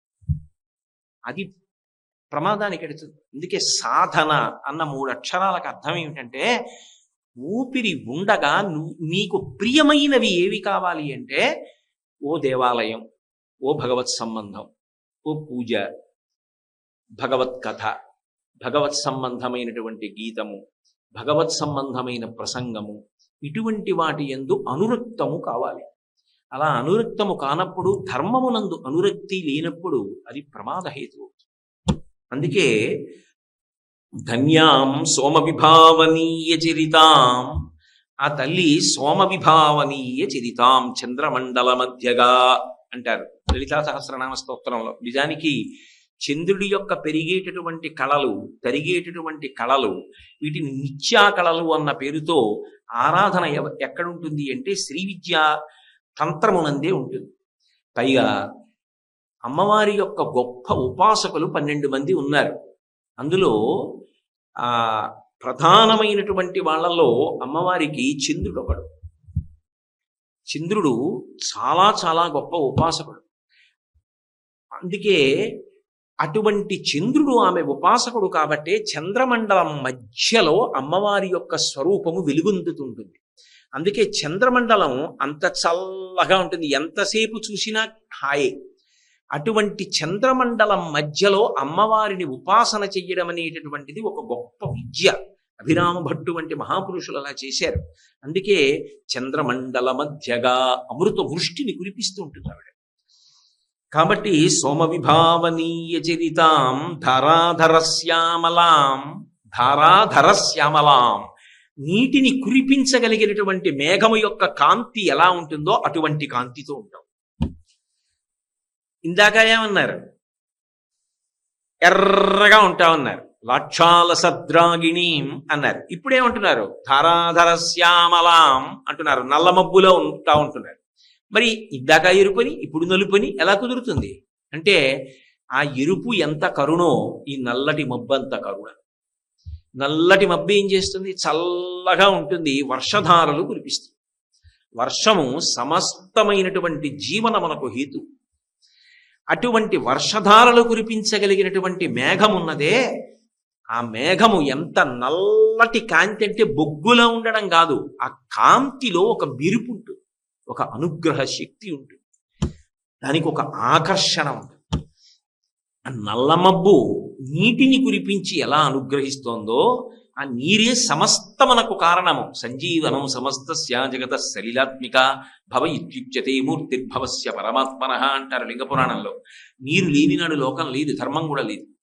కాబట్టి అమ్మా, నువ్వు అటువంటి నీరు నిండిన నల్లమబ్బు ఎలా ఉంటుందో అది ఎంత ప్రేమతో ఎంత కరుణతో మేము స్వాగతం పలకకపోయినా వచ్చి వర్షం కురిపించి మా యొక్క దాహం తీర్చి పంటలు పండడానికి కారణమవుతోందో అలా నీవు నిన్ను స్మరించకపోయినా మా యందు బుద్ధిశక్తివై నిద్రాశక్తివై లజ్జాశక్తివై ఆకలివై అనుగ్రహిస్తున్నావు. యా దేవీ సర్వభూతేషు క్షుధారూపేణ సంస్థిత, నిద్రారూపేణ సంస్థిత, బుద్ధిరూపేణ సంస్థిత, లజ్జారూపేణ సంస్థిత, నమస్తస్యై నమస్తస్యై నమస్తస్యై నమో నమః. రేపటి నుంచి చిడ్డి హోమంలో ఇవన్నీ వింటారు కదా. కాబట్టి ఆ తల్లి ఇవన్నీ ఇచ్చినప్పుడు నువ్వు నన్ను ఎంత ఆరాధించావని అడిగిస్తోందా? ఇవ్వడం తన ప్రయోజనంగా ఇస్తోంది. ఎక్కడో సముద్రంలో ఉన్న ఉప్పు నీటిని తాగినటువంటి మేఘం చల్లని తీయటి నీటిగా మార్చి పట్టుకుని నిరాధారమైన ఆకాశ మార్గంలో బయలుదేరి వచ్చి నన్ను పూజించాడా పూజించలేదా, స్వాగతం పలికాడా పలకలేదా అని చూడకుండా, అర్ధరాత్రి అయితే ఎవరు గుర్తిస్తారు ఎవరు సత్కారం చేస్తారని ఆశించకుండా కురవడమే తన ప్రయోజనం అన్నట్టుగా నీటిని కురిపించి వస్తున్నప్పుడు బరువుగా వచ్చి అంతా ఇచ్చేసిన తరువాత తెల్లని మేఘం దూదిపించేలా వడివడిగా వెళ్ళిపోయినట్టు అమ్మా నీ యొక్క అనుగ్రహ కాంతులు అలా ఉంటాయి. కాబట్టి ధారాధరశ్యామలాం మున్యారాధనమోదిని. ముని అన్న మాటకు అర్థం ఏమిటంటే ధర్మమును బాగా తెలుసుకున్నవాడు. ధర్మమును తెలుసుకోవాలంటే శాస్త్రాన్ని చదువుకోవాలి. శాసనాత్ శంసనాత్ ఇది శాస్త్ర. శాస్త్రం అంటే వేదం. వేదము ద్వారా ఇది ధర్మము అని బాగా తెలుసుకుని ఎప్పుడూ ఆ ధర్మాచరణమునందే అనురక్తమైన మనసు కలిగిన వాడు ఎవరుంటాడో అటువంటి వాడు ఎంత పూజ చేశాడు అన్నదానితో సంబంధం ఉండదు. వాడు ఒక్క నమస్కారమే చేయనివ్వండి, ఒక్క పువ్వే పాదముల మీద వేయనివ్వండి, ఒక్క ప్రదక్షిణమే చేయనివ్వండి, ఆవిడ పరమ సంతోషాన్ని పొందుతుంది. ధర్మమునందు అనురక్తి లేదు, కానీ తీసుకొచ్చి లొట్టలు ఆవిడ పాదాల మీద వేస్తే అవన్నీ ఆవిడ సృష్టిలోవి, ప్రకృతి ఆవిడేం దానికి ఆనందపడిపోదు. ఉండవలసినది ఏది అంటే ధర్మమునందు అనురక్తి ఉండాలి. ముని అన్న మాటకు అర్థం ధర్మాచరణము కలిగినవాడు, ధర్మము నిరిగినవాడు అని. అటువంటి ధర్మమును ఎరిగినవాడు, ధర్మాచరణమునందు అనురక్తి కలిగిన వాడు ఎవరుంటాడో వాడు సత్పురుషుడు. అటువంటి సత్పురుషుడు సకృన్నత్వా నత్వా కథమివ సతాం సన్నిధతే అంటారు. వాడు ఒక్కసారి అమ్మవారి మ్రోలకు వెళ్ళి తల ఉంచి నమస్కారం చేసినా సరే ఆవిడ అనుగ్రహించేస్తుంది. అంతే తప్ప బాహ్యంలో నువ్వు ఎంత పూజ చేసి వచ్చావని ఆవిడ అడగదు. మనసులో ఆ ఆరాటం ఉండాలి. మనసులో అనుబంధం ఉన్నప్పుడు నువ్వు పూజ చేయకుండాను ఉండలేవు. ఆ ఆరాటం ఉన్నప్పుడు పూజ చేస్తావు. ఆ పూజ చేసేటప్పుడు నువ్వు నిజంగా ఎన్ని ఆభరణాలు తెచ్చావు, ఎంత పదార్థం తెచ్చావు కాదు, చేస్తున్న పూజలో మనసు ఎంత నిలబడింది. అందుకే మూకశంకరులు ఆర్యాశతకం చేస్తూ ఆర్యాశతకంలో ఒక మాట అంటారు, అమ్మా జంతోః స్తవపద పూజన సంతోష తరంగితస్య కామాక్షి బంధో యది భవతి పునః సింధోరంభస్సు భ్రమీతి శిలా అన్నారు. ఓ కామాక్షి, నిన్ను సంతోష తరంగితస్య పూజ చేసేటప్పుడు ఒక్కొక్క ఉపచారం చేస్తున్నప్పుడు మనసు సంతోష తరంగములలో ఓలలాడిపోతుంది, ఆనందం పొందిపోతుంది.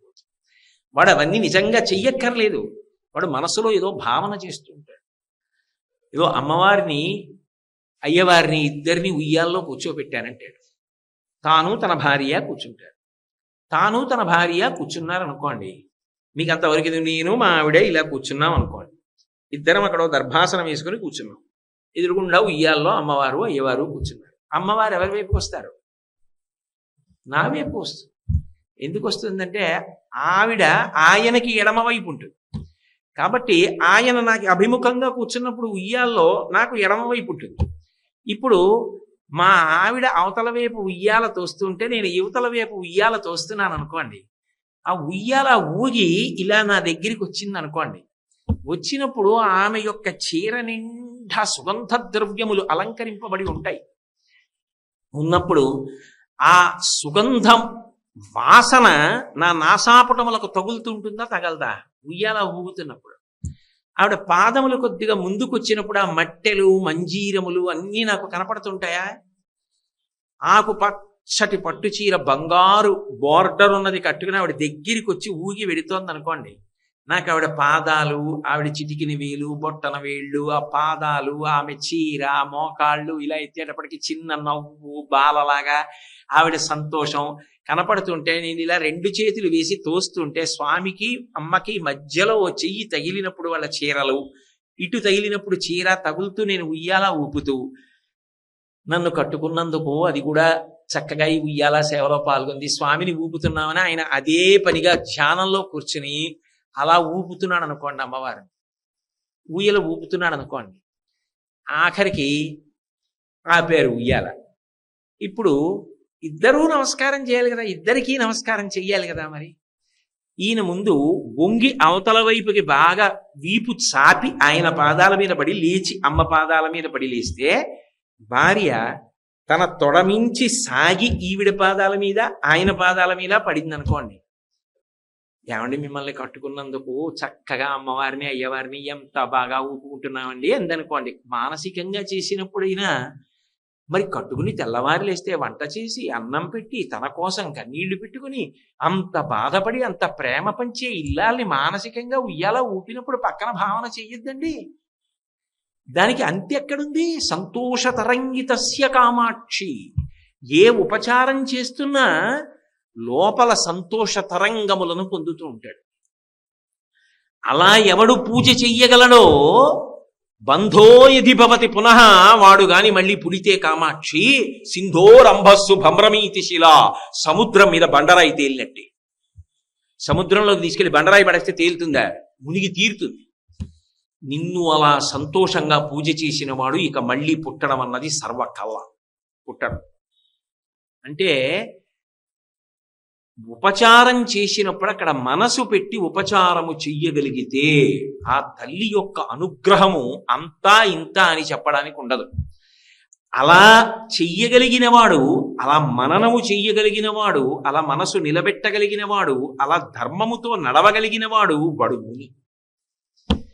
అలా నిలబడిన వాడు ఎవడుంటాడో మున్యారాధనమోదిని, ఆ పూజకి ఆవిడ ఎంత సంతోషిస్తుందో.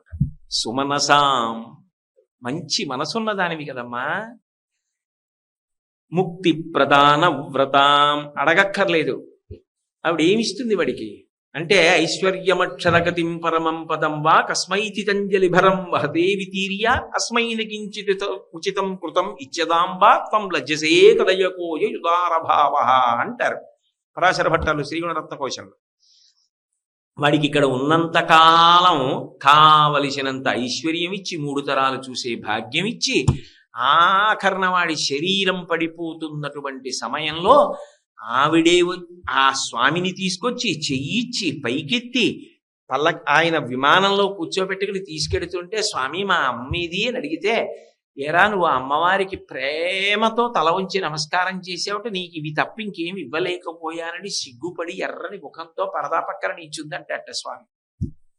అంత ప్రేమ కలిగినటువంటి తల్లి అయినప్పుడు ఆమె ఏమి ఇవ్వగలదు అంటే ఆమె కామకోటి మోక్షమును ఇవ్వగలదు, విడుదలనిచ్చేస్తుంది.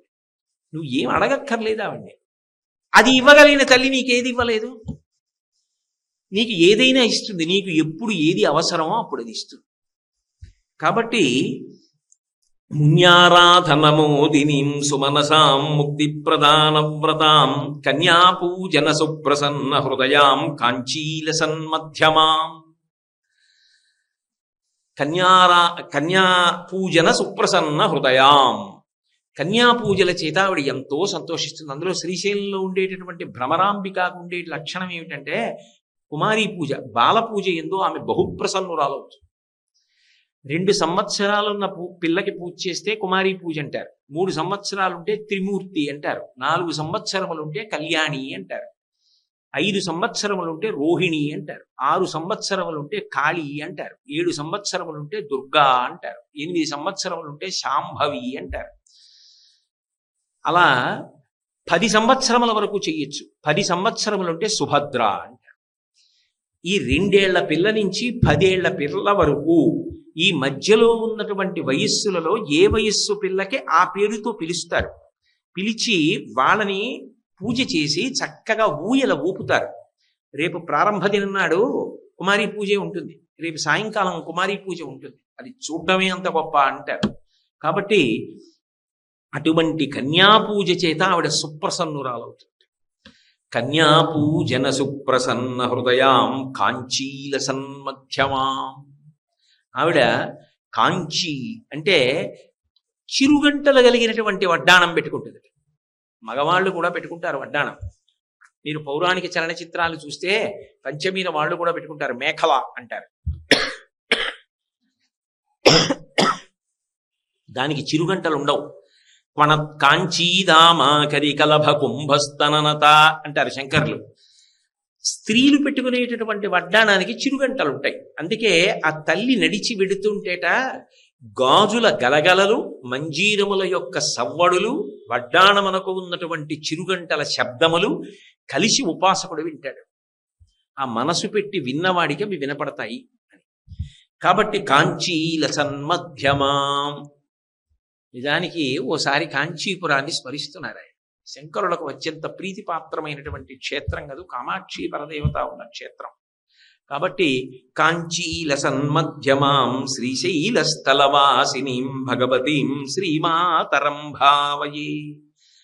ఇలా లోపల ఉండి అన్నిటినీ గమనించగలిగినటువంటి శక్తిని చూడాలని నువ్వు అనుకుంటే ఆమె ఎక్కడో లేదు, శ్రీశైలంలో భ్రమరాంబా స్వరూపంగా ఉంది. కర్పూరాగరు కుంకుమాంకిత కుచాం కర్పూరవర్ణస్థితాం. ఆమె యొక్క కుచములకు కర్పూరము, కుంకుమ మొదలైనవి అలంకరింపబడి ఉన్నాయి. చాలు, అక్కడ వరకు ఆ వ్యాఖ్యానం. కర్పూరవర్ణస్థితాం. కర్పూరం ఎంత తెల్లగా ఉంటుందో అంత తెల్లటి రంగు కలిగినటువంటి తల్లి. లోకంలో ఈ తెలుపు వర్ణం ఎవరికి చెప్తారు అంటే సరస్వతీదేవికి చెప్తారు. శంకరుడు తెలుపు, సరస్వతి తెలుపు. వాళ్ళిద్దరూ అన్నా చెల్లెళ్ళు. బ్రహ్మగారు ఎరుపు, లక్ష్మీదేవి ఎరుపు. వాళ్ళిద్దరు అన్నా చెల్లెళ్ళు. విష్ణువు నలుపు, పార్వతీదేవి నలుపు. అందుకని వాళ్ళిద్దరు అన్నా చెల్లెళ్ళు. ఏదో వరస చెప్పవలసి వస్తే అలా చెప్తారు. అందుకని ఇద్దరు తెలుపు. ఎందుకు తెలుపు అంటే ఇందాక ఎరుపు గురించి చెప్పానే, అలాగే తెలుపు అంటే ఏదో తెలుపు అని కాదు దాని అర్థం. తెలుపు ఎక్కడ చెప్పినా జ్ఞానమునకు, శాంతికి సంకేతం. అందుకే సరస్వతీదేవి తెల్లటి బట్ట కట్టుకుంటుంది అంటారు. విమలపటి కమలకుటి పుస్తక రుద్రాక్ష శస్త హస్తపుటి కామాక్షి పక్ష్మలాక్షి కలిత విపంచి విభాసి వైరించి. అలాగే సరస్వతీదేవి శరజ్యోత్స్నా శుద్ధాం శశియుత జటాజూటమకుటాం వరత్రా సత్రాణ స్ఫటిక గుటికా పుస్తకరాం సకుర్నత్వా నత్వా కథమివ సతాం సన్నిధతే మధుక్షీరద్రాక్షా మధురి మధురీణాః పణితయః. ఆ తల్లి శశియుత జటాజూటమకుటాం. పరమశివుడు ఎలా అయితే జటాజూటాన్ని కట్టుకుని అందులో తదియనాటి చంద్రరేఖని పెట్టుకుంటాడో, సరస్వతీదేవి కూడా అలాగే జటాజూటాన్ని పెట్టుకుని తదియనాటి చంద్రరేఖని పెట్టుకుంటుంది. ఇద్దరు జ్ఞానమునిస్తారు. జ్ఞానదాత మహేశ్వర. శారద, అసలు శంకరాచార్యుల వారికి శారద అన్న పేరంటే ఎంత ప్రీతో. శారద సారద, లోకము యొక్క సారమును అందిస్తుంది. ఏది నిత్యమైన వస్తువో తెలిసేటట్టు చేస్తుంది. కాబట్టి అటువంటి శారద తెలుపు. ఆ శారద ఏం చేస్తుంది? ఆవిడ అనుగ్రహించిందా? ఇక అవతలవాడు ఎటువంటి ధారణాశక్తి పొందుతాడు, ఎటువంటి కవనశక్తి పొందుతాడు, ఎంత గొప్ప ఆలోచనలు వస్తాయి, ఎంత గొప్ప వాగ్దాటి వస్తుంది, ఇది చెప్పడం ఎవరికీ సాధ్యం కాదు. అంత గొప్పగా అనుగ్రహించగలిగినటువంటి సరస్వతీ స్వరూపం తెలుపు వర్ణంలో చెప్తారు. ఎందుకంటే తెలుపు జ్ఞానమునకు సంకేతం. అలా ఎలాగండి సంకేతం అని మీరు అడగచ్చు.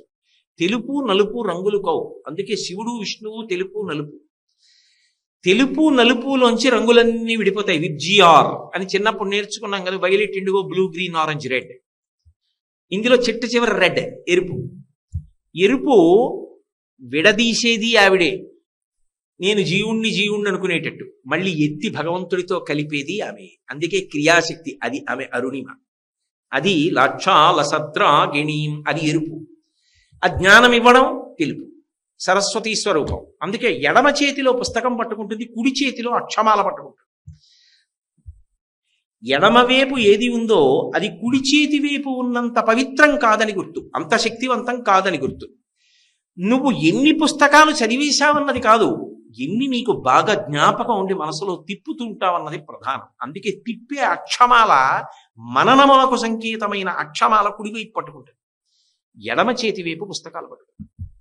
ఇన్ని చదివేశానండి అని, ఏమిటో ఇన్ని చదవడంలో జ్ఞాపకం లేదు అంటే ఇబ్బంది. అయ్యో మా చిన్నప్పుడు మాకు దొడ్డగారు ఉండేది, ఆవిడ్ని ఎప్పుడైనా మాకు తోచకపోతే వెళ్ళి ఏదో పిల్లలకు తెలియని రోజులు ఆవిడ ప్రతిరోజు ఆవిడకి అదొక నియమమైన వ్రతం. ఆవిడ సినిమా చూసేవారు, అది మార్నింగ్ షో చూసేవారు.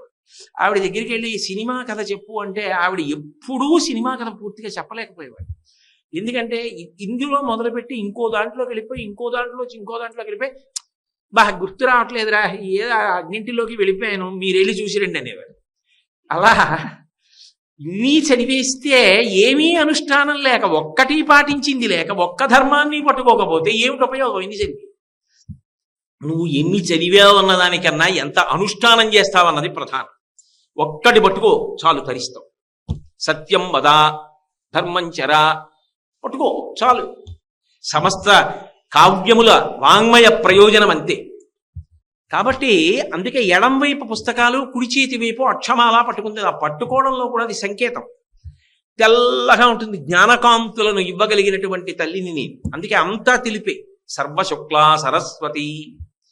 అందుకే పోతన గారు శారదని వర్ణిస్తూ సరస్వతి మంత్రములలో ఉన్నటువంటి వాటిని అన్నిటినీ తీసుకొచ్చి ఒక్క పద్యంలో పెట్టారు. శారద నీరదిందు ఘనసార పటీరమరాళ మల్లికాహార తుషార ఫేన రజతాచలకాశ పణీశ కుంద మందార సుధా పయోధిసిత తామర తామర వాహిని సుధాకారత నొప్పు నిన్ను మది కానగనెన్నడు కల్గు భారతి అని అన్నీ తెలిపి. సర్వశుక్ల సరస్వతి అని పేరు. అంతా తెల్లగా ఉంటుంది. అందుకే సరస్వతి పూజల నాడు అమ్మవారికి తెల్లటి బట్ట కడతాం. కాబట్టి ఆ తల్లి తెల్లగా ఉంటుంది. కాబట్టి సరస్వతి స్వరూపంగా అనుగ్రహించగలిగినది ఆమె సుమ, తప్ప సరస్వతి వేరుగా ఉంటుందని అనుకోవద్దు. ఆమె అందుకే మీరు అష్టోత్తర శతనామాలు చూడండి, అందులో ఏ అష్టోత్తర శతనామం చూసినా సరస్వతి అని కనబడుతూ ఉంటుంది. అంటే అన్ని ఉంటాయని కాదు, ఆ ఒక్క తల్లే. మరి కనకధారా స్తోత్రం చేస్తూ శంకరాచార్యులు వారు లక్ష్మీదేవిని శాకాంబరేతి శశిశేఖర వల్లభేతి సృష్టి స్థితి ప్రళయకేషు సంస్థితాయై అన్నారు. ఒప్పుకోలావిడే? గీర్దేవతేతి గరుడధ్వజ సుందరేతి శాకాంబరీతి శశిశేఖర వల్లభేతి అన్నారు. గీర్దేవతేతి అంటే సరస్వతీదేవి. అవును, నేనే సరస్వతి, నేనే లక్ష్మి, నేనే పార్వతి, నేను కానిదేం లేదు. కాబట్టి కర్పూర వర్ణస్థితాం కృష్టోత్కృష్ట సుకృష్ట కర్మదహనాం. చేసిన కర్మలు, పుణ్యకర్మలు ఉన్నాయనుకోండి బంగారు సంకెళ్ళు, పాపకర్మలు ఉన్నాయనుకోండి ఇనప సంకెళ్ళు. బంగారు సంకెళ్లలో ఉన్నవాడు ఇనప సంకెళ్లలో ఉన్నవాడిని చూసి నీవి ఇనప సంకెళ్ళని నవ్వాడు అనుకోండి, ఏమిటి తేడా? ఇవి బంగారు సంకెళ్ళు అంతే. పుణ్యకర్మలు ఉండిపోయి అనుకోండి, వాటి యొక్క ఫలితాన్ని అనుభవించడానికి, సుఖాలు అనుభవించడానికి దేవతగానో ఎక్కడో భోగాలు అనుభవించడానికి పెద్ద పెద్ద పదవుల్లోనో ఉండాలి. పాపకర్మలు ఉండిపోయాయి అనుకోండి, దుఃఖం అనుభవించడానికి ఉండాలి. ఇంకా అనుభవించడానికి కర్మలు లేకుండా పోయాయి అనుకోండి, అసలు శరీరంతో రావక్కర్లేదు. ఆవిడ అనుగ్రహం కలిగితే ఆవిడ ఏం చేస్తుంది? అన్ని కర్మలను దహించేస్తుంది. పెద్ద దూది పర్వతం ఒకటి ఉంది, దాంట్లోకి వెళ్ళి ఓ నిప్పు నెరుసుపడింది, చాలదా కాలిపోవడానికి? ఆమె అనుగ్రహ వీక్షణం చాలు, సంచిత పాపమంతా కాలిపోయి ఇంకా వాడు అనుభవించడానికి పాపపుణ్యములు లేవు. కాబట్టి ఇక వాడు పుట్టక్కర్లేదు. కాబట్టి సమస్త కర్మలను దహనము చేయగలిగినటువంటి శక్తివి నువ్వు. అందుకని ఆమె గురించి చెప్తూ కృష్టోత్కృష్ట సుకృష్ట కర్మ దహనాం కామేశ్వరీం కామినీం. ఈ సమస్త సృష్టి మహాప్రళయంలో పరమేశ్వరుడిలోకి వెళ్ళిపోయిన తర్వాత మళ్ళీ పునఃసృష్టి జరగాలి అనేటటువంటి కోరిక ఆయనకి కలిగేటట్టుగా చెయ్యగలిగినటువంటి తల్లి ఆమె. అందుకే ఇచ్ఛాశక్తి, జ్ఞానశక్తి, క్రియాశక్తి స్వరూపిణి. ఆయనకి ఒక ఇచ్ఛ కలుగుతుంది. అప్పుడు ఆయన యొక్క సృష్టి చెయ్యాలన్న కోరికయే కామేశ్వరి. ఆ కోరిక ఉన్నవాడు కామేశ్వరుడు. ఆ కోరిక ఉంటే తప్ప సృష్టి ఎలా జరుగుతుంది? ఆ కోరిక లేనప్పుడు ఈ సృష్టి రాదు. కాబట్టి కామేశ్వరి కామిని నువ్వే. అంతేకాదు కామాక్షీం, కాంచీపురంలో వెలిసినటువంటి కామాక్షి పరదేవత ఉన్నదే, ఏ తల్లి ఇరువైపులా సరస్వతీ లక్ష్మిలను ఉంచుకున్నదో సచావర రమావాణి సవ్య దక్షిణ సేవిత. అమ్మవారికి కుడి చేతి వైపు సరస్వతీదేవి ఉంటుంది, ఎడమ చేతి వైపు లక్ష్మీదేవి ఉంటుంది. ఎందుకని అంటే సరస్వతీ అనుగ్రహము లేని లక్ష్మీ కటాక్షము భయహేతు.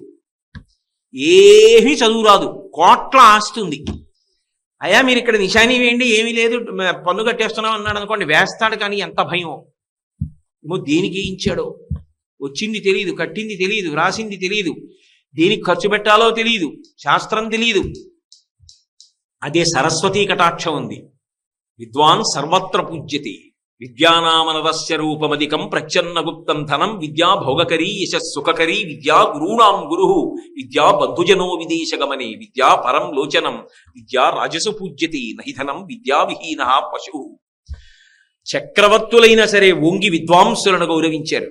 అల్లసాని పెద్దన్నంతటి వాడు చెప్పుకున్నాడు, ఎదురైన చోతన మదకరీంద్రము డిగ్గి కీలూతన సొగి ఎక్కించుకొనియే, మనుచరిత్రం వందుకుని వేళ పురమేక పల్లకి తన కేల పట్టి ఎత్తే, బిరుదైన కవి గండ పెండేరమునకి తగునని తానే పాదమన తొడగే, గోకట గ్రామాధ్య నేకగ్రహారములు అడిగిన సీమలు వందునిచ్చే, ఆంధ్ర కవితా పితామహ అల్లసాని పెద్దనామాచ్య అని నన్ను పిలుచునట్టి కృష్ణరాయలతోడ దివికేగలేక బ్రతికియున్నాడ జీవచ్ఛవంబులగుచు అని చెప్పుకున్నాడు.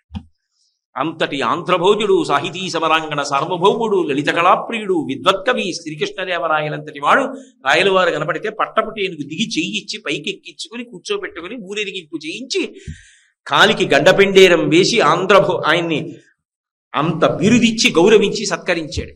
అన్ని గ్రామాలు ఇచ్చాడు. కాబట్టి విద్వాన్ సర్వత్ర పూజ్యతే. అందుకే కుడివైపు లక్ష్మి, కుడివైపు సరస్వతి, ఎడమవైపు లక్ష్మి ఉండి వీస్తూ ఉంటారు కామాక్షికి. పాదముల మీద పడ్డప్పుడు ఏ గాలి తగిలినా అదృష్టం. కాబట్టి అమ్మా ఆ కామాక్షి నువ్వే. కాబట్టి కామాక్షిం కరుణారసార్ద్ర హృదయాం, నీ యొక్క గుండెల నిండా కరుణ నిండిపోయిందమ్మా. అసలు నీ ఎందు అన్యాయములు ఉండవు. అమ్మా అంటేనే అంత. కొడుకు పెట్టాడా పెట్టలేదా చూడదు. కొడుకు అన్నం కూడా పెట్టకపోయినా ఆ తల్లి పక్కనున్న వాళ్ళు ఎందుకమ్మా అంత సంపాదించాడు, అటువంటి కొడుకు ఉంటే ఎంత ఊడితే ఎంత అన్నారనుకోండి, అమ్మ ఒక్కతే ఒక మాట అంటుంది. అప్పుడు కూడా అంత మాట అనకండి అమ్మా, వాడు నా ఆయువు కూడా పోసుకు బతకాలి, నన్ను చూడకపోతే వాడు ఎక్కడున్నా సంతోషంగా ఉండాలమ్మా అంటే. అలా అనగలిగినది అమ్మ ఒక్కతే. అమ్మ శపించదు, అమ్మ కక్ష పట్టుకోదు. అందుకే అమ్మ అంటే కారుణ్యం. కామాక్షీం కరుణారసార్ద్ర హృదయాం. ఎంత పొంగిపోతున్నారు శంకరాచార్యులు వారు. కల్పాంతరస్థాయిని, ఈ సమస్త బ్రహ్మాండములను పరమేశ్వరుడు మహాప్రలయంలో తనలోకి తీసేసుకుంటూ ఉంటాడు. అప్పుడు ఎవ్వరు ఉండరు, నువ్వు ఒక్కదానివే నిలబడి చూస్తుంటావు, ఇంకే ఏ ప్రాణి ఉండదు. అన్నిటినీ తనలోకి తీసుకుంటున్న దాన్ని చూడడానికి ఉండేదానివి నువ్వు ఒక్కదానివి, శాశ్వతురాలి, మహాప్రళయ సాక్షిణి. తర్వాత ఆయన యందు ఆయన నేనన్న భావనగా ఆయనలో అణిగిపోయి కామేశ్వరిగా పైకి వస్తుంది. మళ్ళీ వస్తే పునఃసృష్టి జరుగుతుంది. కాబట్టి కల్పాంతరస్థాయిని అటువంటి తల్లివి శ్రీశైలస్థలవాసినీం భగవతీం శ్రీమాతరం భావయే. గాయత్రీం గరుడధ్వజాం గగనగాం గాంధర్వగాన ప్రియాం. అమ్మా నువ్వే గాయత్రివి, గానము చేస్తే రక్షించేదానివి. అంతేకాదు అసలు భ్రమరాంబ వృత్తాంతాన్ని మీరు దేవి భాగవతంలో పరిశీలిస్తే గాయత్రి అనుగ్రహము చేత అరుణాసురుడు నిలబడ్డాడు, గాయత్రి అనుగ్రహము పోయి అరుణాసురుడు మరణించాడు. వాడు గొప్ప గాయత్రి మంత్రోపాసకుడు. ఆ గాయత్రి మంత్రోపాసనతోటి బ్రహ్మగారిని సాక్షాత్కరింపచేసుకుని అంత బలవంతుడయ్యాడు. ఆయన్ని చంపడం ఎవరికి సాధ్యం కాల, ఎందుకంటే ఆయన్ని గాయత్రి కాపాడుతుండేది. ఈయనని చంపాలి అంటే ఇతనికి గాయత్రి మంత్రం మీద వైముఖ్యం వచ్చి గాయత్రిని చేయడం మానేస్తే తప్ప చంపడం కుదరదు అని నిర్ణయం చేశారు. ఎలా అంటే బృహస్పతికి అప్పచెప్పారు. దేవగురు బృహస్పతి రాక్షసరాజు సభకి వెళ్ళాడు, అరుణాసురుడి సభకి. అరుణాసురుడు అన్నాడు, దేవగురువి నువ్వెందుకు వచ్చావు ఇక్కడికి, దేవతలకి నాకు పడదు కదా అన్నాడు. అంటే బృహస్పతి అన్నాడు, పడకపోవడం ఏమిటి, ఆ పైకి అలా అంటావు కానీ మనందరం ఒకటే అన్నాడు. మనందరం ఒకటి ఎందుకు అయ్యామన్నాడు. మేము గాయత్రీ మంత్రం చేస్తాం, నువ్వు గాయత్రీ మంత్రమేగా చేస్తావు, అయినప్పుడు నువ్వు మేము ఒకటి కాకపోవడం ఏమిటి అన్నాడు. అయితే నేను చెయ్యను గాయత్రి, వాళ్ళు ఇచ్చి అన్నాడు అని గాయత్రి మానేశాడు. గాయత్రి మానేసిన తర్వాత దేవతలు ప్రార్థన చేస్తే అమ్మవారు ఆవిర్భవించి గుప్పెట్లోంచి వదిలింది భ్రమరములను, కోట్ల భ్రమరములను వదిలింది. గుప్పెటి ఇలా తీసేటప్పటికి బయటకు వచ్చాయి. వెనక ఆ 9 సైన్యంతో వెళ్ళి ఎంతమంది చచ్చిపోతున్నారో వాడికి తెలియలేదు. వాడు కన్ను మూసి కన్ను తెరిచి లోపల వక్షస్థలాన్ని భేదించి చంపేసింది. ఎందుకంటే 2 కాళ్ళు 4 కాళ్ళు స్త్రీ పురుషుడు దేవతలు నరులు వీళ్ళందరూ కలిసి వచ్చినా నేను చావకూడదు అన్నాడు. షట్పదము 6 కాళ్ళున్న తుమ్మెదలుగా వెళ్ళి తుమ్మెదల సైన్యంతో నాశనం చేసింది. అందుకని గాయత్రి, ఆ గాయత్రే నువ్వు. ఆ గాయత్రిని పట్టుకున్నంతకాలం అనురాసురుడు మరణించలేదు. భ్రమరాంబ అవతారంతో కలిసి ఉన్న కథ గాయత్రి కథ. అందుకని గాయత్రీం గరుడధ్వజాం, లోకములను రక్షించేదానివి నీకు శ్రీ మహావిష్ణువుకి అభేదం. అందుకే నేను మీతో మనవి చేశాను కదా, రక్తాంబరాం రక్తవర్ణాం రక్త సర్వ అంగభూషణాం గారుడేవాహనే సంస్థాం వైష్ణవీం శక్తిమద్భుతాం అంటారు వ్యాసుల వారి దేవి భాగవతం. ఆమె యొక్క పతాకం మీద గరుడధ్వజం ఉంటుంది. గరుడధ్వజాం గగనగాం, ఆకాశంలో విహరించేటటువంటి లక్షణం ఉన్నదానికి. గాంధర్వ గానప్రియాం, గంధర్వులు పాడేటటువంటి పాటలను పరమ సంతోషంతో వింటుంటాం. అంటే ఏమిటి దాని అర్థం? ఎక్కడైనా గురుముఖత సంగీతం నేర్చుకుని శృతి లయ తప్పకుండా అమ్మవారి దగ్గర ఏ తంబురాయో పట్టుకుని పాట పాడితే నిజానికి అందరికన్నా అమ్మవారికి చాలా దగ్గరగా కూర్చునే వాళ్ళు ఎవరు అంటే సంగీతం వచ్చిన వాళ్ళు కూర్చుంటారు. ఆవిడికి అంత ఇష్టం. అంటే సంగీతం నేర్చుకోవడం అనేది జీవితంలో అలవాటు కావాలి సుమా. అందుకే ఒకప్పుడు ఈ దేశంలో చక్రవర్తులు కూడా సంగీతం నేర్చుకునేవారు. తప్పకుండా వీణ వాయించేవారు, తప్పకుండా వేణువు వాయించేవారు. సంగీతంతో ప్రవేశం లేకుండా ఉండేవారు కాదు. కాబట్టి గాంధర్వగాన ప్రియాం, అమ్మా నువ్వు ఎప్పుడూ కూడా గంధర్వగానాన్ని వింటూ ఉంటావు. గంభీరాం, ఏవి గంభీరంగా నడుస్తావమ్మా. ఏనుగు నడుస్తోంది అనుకోండి, అసలు ఆ అందం ఇవి. ఏనుగు కాలు తీసి కాలు వేస్తూ ఉంటే అది నడిచి వెడుతుంటే అందరు అలా చూస్తారు.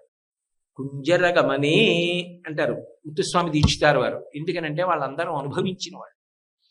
కంచిలో కామాక్షి పరదేవత శుక్రవారం మంటపానికి వస్తుంది, వచ్చి నడుస్తుంది. అప్పుడే ముఖశంకరుల్ని అనుగ్రహించి అందరూ పెద్దలు అనుభవించారు. ఆ తల్లి నడుస్తుండగా జుముఖేశ్వరంలో వరదన్ అని చెప్పి ఒక వంటలవాడు వంటంతా చేసి కాళ్ళు దాపు కూర్చున్నాడు. మహానైవేద్యం సమయం అయింది. అమ్మవారు తెల్లటి చీర కట్టుకుని వెళ్ళిపోతాడు. వాడు ఏదో పాపం అప్పటిదాకా వంట చేసి అలిసిపోయి 2 చేతులు ఇలా వెనక్కి పెట్టి కాళ్ళు దాపుని ఇలా కూర్చున్నాడు. కూర్చుని ఉండగా ఆవిడ వెళ్ళిపోతూ కనపడింది. నోరు తెరిచి అలా ఉండిపోయాడు. ఆవిడ తాంబూల చరవణం చేస్తుంది. ఆవిడ భోజనం చేశాక తాంబూల చరవణం చేయదు, ఎప్పుడూ తాంబూల చరవణం చేస్తుంది.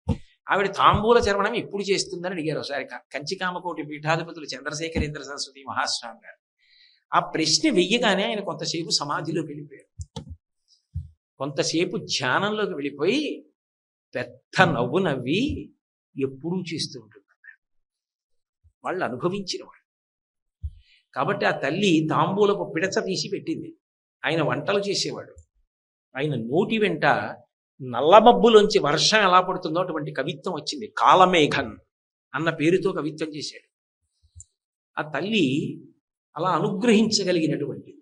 అనుగ్రహించగలిగినటువంటి తల్లి కనుకనే గంభీరాం గజగామినీం, ఆవిడ నడక అలా ఉంటుంది. అది ఊపిరిని నియంత్రించి ప్రాణాయామంలో యోగులైనటువంటి వారు ఆ తల్లి పాదపద్మములు ఆ నడకలు వాటిని ఉపాసన చేసి ఆనంద భాష్పాలు కందుల వెంట కారిపోతుండగా పరమానందాన్ని పొందుతారు.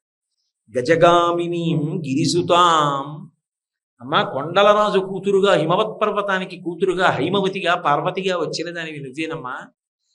ఎంత పొంగిపోయాడండి. వీరభద్ర విజయంలో పోతన గారు అన్న మాట నాకు ఎప్పుడు జ్ఞాపకానికి వస్తుంటుంది. గిరిలలోనొక్క గిరినైన నా పేరు విలయచేసి తిట్లు ఇందువదన, నీకు తండ్రినైతే నాకింత చాలదే ఇది మహాద్భుతంబు ఇందువదన అంటాడు. అమ్మ లోకంలో మనుష్యులుగా పుట్టిన వాళ్ళ పేర్లే జ్ఞాపకం ఉండట్లేదు. కారే రాజులు రజ్యములు గెలువరే గర్వోన్నతిం పొందరే వారేరి సిరి మూట కట్టుకుని పోవంజాలిరే భూమిపై పేరే కలదే సిమి ప్రముఖులను ప్రీతిని యజక్కాములై ఈరే కోర్కెలు వారలం తలపరే కాలమన్ భార్గవ. వచ్చి వెళ్ళిపోయిన వాళ్ళందరి పేర్లు గుర్తుండిపోయాయమ్మా, 10 మీద గుర్తుంటారు. అటువంటిది నేను కొండ, కానీ గిరులలోనొక్క గిరినైన నా పేరు వెలయచేసి తిట్లు ఇందువదన, నీకు తండ్రినైతి నాకింత చాలదే ఇది మహాద్భుతంబు ఇందువదన. నేను నిన్ను కనలేదమ్మా, నువ్వు నన్ను తండ్రిని చేశావు, నాకు కూతురుగా వచ్చేయి గిరిజా అని పేరెట్టుకున్నావు. హిమవంతుడి కుమార్తె హైమవతి అన్నావు, పర్వతరాజపుత్రి పార్వతి అన్నావు. అమ్మా నన్ను అనుగ్రహించావు, నా జన్మకి చాలమ్మా. కాబట్టి గిరిసుతాం ఆ పేరెత్తేటప్పటికి ఆవిడ పొంగిపోతుంది. దక్షుడంటే ఎంత విసుక్కోవలసిన అవసరం, హిమవంతుడి పేరు చెప్తే ఆవిడికి అంత సంతోషం. కాబట్టి గిరిసుతాం గంధాక్షత అలంకృతాం, భ్రమరాంబా స్వరూపంగా అమ్మవారిగా ఆవిడికి అత్యంత ప్రీతిపాత్రమైనది అలంకారం. పూజలో గంధాలంకారము, అక్షతలు. అక్షతలు అంటే నడుము విరిగిపోయిన బియ్యం కాదు, చక్కగా పొడవుగా ఉండి పసుపు అలదబడినటువంటి బియ్యం. అందుకే మనం ఈ దేవీ నవరాత్రుల్లో బహుశా రేపే ఉందేమో గంధాక్షతలు, అది కూడా ఏది సాన మీద తీసినటువంటి గంధం, సువాసనాభరితమైనటువంటి గంధం. అటువంటి గంధాన్ని తీసుకొచ్చి అమ్మవారికి అలది ఆ అక్షతలతో పూజ చేస్తారు. అది అమ్మవారు మహాప్రసన్నురాలవడానికి కారణం. కాబట్టి గంధాక్షతాలంకృతాం. ఆ తల్లి గంగా గౌతమ గర్గసంనుతపదాం. గంగా సమస్త ప్రాణుల యొక్క పాపమును తీసేస్తుంది. మహోత్కృష్టమైనటువంటి ప్రవాహం, శివుని యొక్క జటాజూటానికి తగిలి ఆయన శరీరానికి తగిలి పడినటువంటి ప్రవాహం. భవంగపతితంతోయం పవిత్ర విధిపస్పృశు అంటారు రామాయణంలో. రంగత్తుంగ తరంగ సంఘములతో రంజిల్లు ఘోషంబుతో బంగారంబగు పొంగుతో నురగతో పువ్వాట తుంపర్లతో బంగుల్ సల్పుచు జగ్గలించుత నభో భాగము నుండి జారన్ గంగమ్మను దల్చి తీసిరవునన్ రంజిల్లు తుంశంకర అంటారు. అటువంటి గంగ ప్రతిరోజు భ్రమరాంబ యొక్క పాదములకు నమస్కారం చేస్తుంది. గంగా గౌతమ మహర్షి కూడా గంగని తీసుకొచ్చాడు. మిగిలిన వాటిని గంగ శబ్దం వేరు గాని గౌతమి గంగా అంటారు గోదావరిని. కాబట్టి అటువంటి గౌతమి గంగని తీసుకొచ్చినటువంటి గౌతమ మహర్షి కూడాట ప్రతిరోజు భ్రమరాంబకి నమస్కారం చేస్తాడట. గర్గుడు భాగవతంలో కృష్ణ సంబంధంలో కనబడతాడు. ఊరకరారు మహాత్ములు వా రథముల ఇండ్ల కడక వచ్చుటలెల్లం కారణము మంగళములకు, మీరొచ్చుట శుభము మాకు నిజము మహాత్మా అంటాడు నందుడు గర్గుడు వచ్చినప్పుడు. అటువంటి గర్గుడు మహానుభావుడు, కృష్ణుడికి పేరుంచినవాడు, భ్రమరాంబ ఆరాధన చేస్తాట. అందుకని గంగా గౌతమ గర్గసం నుతపదాం గాం గౌతమీం గోమతీం. గాం, ఈ భూమి మీద ఆవిడ తిరగవలసి వస్తే గోస్వరూపంతో తిరుగుతూ ఉంటుంది. ఎక్కడెక్కడ గోవు తిరిగిందో అక్కడక్కడ భ్రమరాంబ తిరుగుతోందని గుర్తు. కాబట్టి గాం గౌతమీం, గోదావరి నది. గోదావరి నది ప్రవాహం భ్రమరాంబ యొక్క వేరొక స్వరూపం. గోదావరి నది భ్రమరాంబయే అని. అలాగే గౌతమి గాం గౌతమీం గోమతీం. శ్రీరామాయణంలో అయోధ్యకాండలో కనపడుతుంది గోమతీ నది వృత్తాంతం. రాముడు గోమతీ నదిని దాటతాడు. దాటినప్పుడు అందులో చెప్తారు గోమతీ నదికి ఉన్నటువంటి గొప్పతనం ఏమిటంటే ఆ నది యొక్క నీళ్లు చల్లగా పవిత్రంగా ఉంటాయిట. గోమతీ నది తీరం వెంబడి గోమతీ తీరంలో గోమతిలో ఉన్నటువంటి నీటి పడియల యందు కొన్ని వేల గోవులు తిరుగుతూ ఉంటాయిట. అన్ని ఆవుల సంబంధం ఉన్న నది కాబట్టి దానికి గోమతి అని పేరు. ఒక ఆవు కారణంగా వచ్చిన నది కాబట్టి గౌతమి అని గోదావరికి పేరు. గో అంటే గోదావరి. ఎందుకని గౌతముడు అందరికీ అన్నం పెడుతుంటే దుర్భిక్షం వచ్చినప్పుడు ఒక ఆవుని కావాలని ఒక ముసిలి ఆవు పడిపోయేటట్టు చేసి నువ్వు గోసంహారం చేశావని ఆయన మీద అపనింద వేస్తే మహానుభావుడు తపస్సు చేసి శంకరుడి యొక్క అనుగ్రహం చేత తీసుకొచ్చినటువంటి ప్రవాహమే గోదావరి అయింది. కాబట్టి గోమతి నదికి గోస్పర్శ, గోదావరికి గోస్పర్శ. గోవు గోవుగా గొప్పది కాబట్టి ఆవిడ సురభీస్వరూపం. ఈ గోవులన్నిటినీ కన్న తల్లి భ్రమరాంబ. కాబట్టి అందుకే ఆ తల్లి అనుగ్రహము కలిగినది అనడానికి గుర్తు ఏమిటంటే ఓ ఆవు రావాలి. అంకురారోపణం చేస్తే మనం పిలవకుండా ఎక్కడి నుంచో పరిగెత్తుకొచ్చి ఓ ఆవు నించుంది అక్కడ, తల్లి అనుగ్రహించింది అని గుర్తు. అందుకే ఈ సంవత్సరం జరిగేటటువంటి అభిషేకంలో ప్రత్యేకంగా రాజమహేంద్రవరం వెళ్ళి అక్కడి నుంచి గోదావరి నది కలశ తీసుకొస్తున్నారు. అలాగే లక్నో నుంచి ఇతర ప్రాంతాల నుంచి గోమతీ నదీ జలాల యొక్క కలశల్ని తెప్పించారు. ఇప్పటికే తెప్పించి సిద్ధం చేశారు. ఆ గోమతీ నదీ జలాలతోటి గోదావరి జలాలతోటి ఇతర పదార్థములతోటి భగవతికి అద్భుతమైన అభిషేకం జరుగుతుంది ఆదివారం నాడు. కాబట్టి అమ్మ ఈ మూడిటి యొక్క స్వరూపము నువ్వే. గంగా గౌతమ గర్గసం నుతపదాం గాం గౌతమీం గోమతీం శ్రీశైల స్థలవాసినీం భగవతీం శ్రీమాతరం భావయే. అనుకున్న వేళకి గట్టెక్కించగలిగిన తల్లి. ఎవడు ఏ వేళకి ఏది పొందాలో ఆ వేళకి అది వాడు పొందాడనేటటువంటి కార్యక్రమాన్ని చెయ్యగలిగాడు అనేటటువంటి సంతోషాన్ని తృప్తిని ఇవ్వగలిగిన తల్లి ఆమెయే. కాబట్టి అటువంటి తల్లి ఎవరున్నదో ఆ తల్లి భ్రమరాంబ. ఆ భ్రమరాంబ శ్రీశైలమునందు వెలిసి ఉన్నది. భావయే, మనసులో ఆమెని ఒక్కసారి భావన చేసినంత మాత్రం చేత ఆమె అనుగ్రహం కలుగుతుంది. దేవి భాగవతంలో భ్రమరాంబ గురించి చెప్తూ ఓ మాట చెప్తారు. భ్రమరాంబా స్వరూపాన్ని ఒక్కసారి మనసులో స్మరించిన, భ్రమరాంబా స్వరూపం గురించి స్తుతి చేసిన, భ్రమరాంబ దర్శనం చేసిన, భావన చేసిన సకల విజయములకు కారణమవుతుంది. ధర్మము వర్ధిల్లుతుంది, లోకమునందు శాంతి కలుగుతుంది. అంత గొప్ప స్వరూపం భ్రమరాంబా స్వరూపం. ఈ సంవత్సరం శారదా నవరాత్రుల యొక్క పూర్వాంగ ప్రసంగంలో శంకరాచార్య కృతమైనటువంటి భ్రమరాంబాష్టకం మీద పలికించడం, ఆ తల్లి నన్ను ఉపకరణంగా తీసుకుని పలికించింది తప్ప నిజానికి నాకేం వచ్చని నేను పలకగలను. ఆ తల్లి యొక్క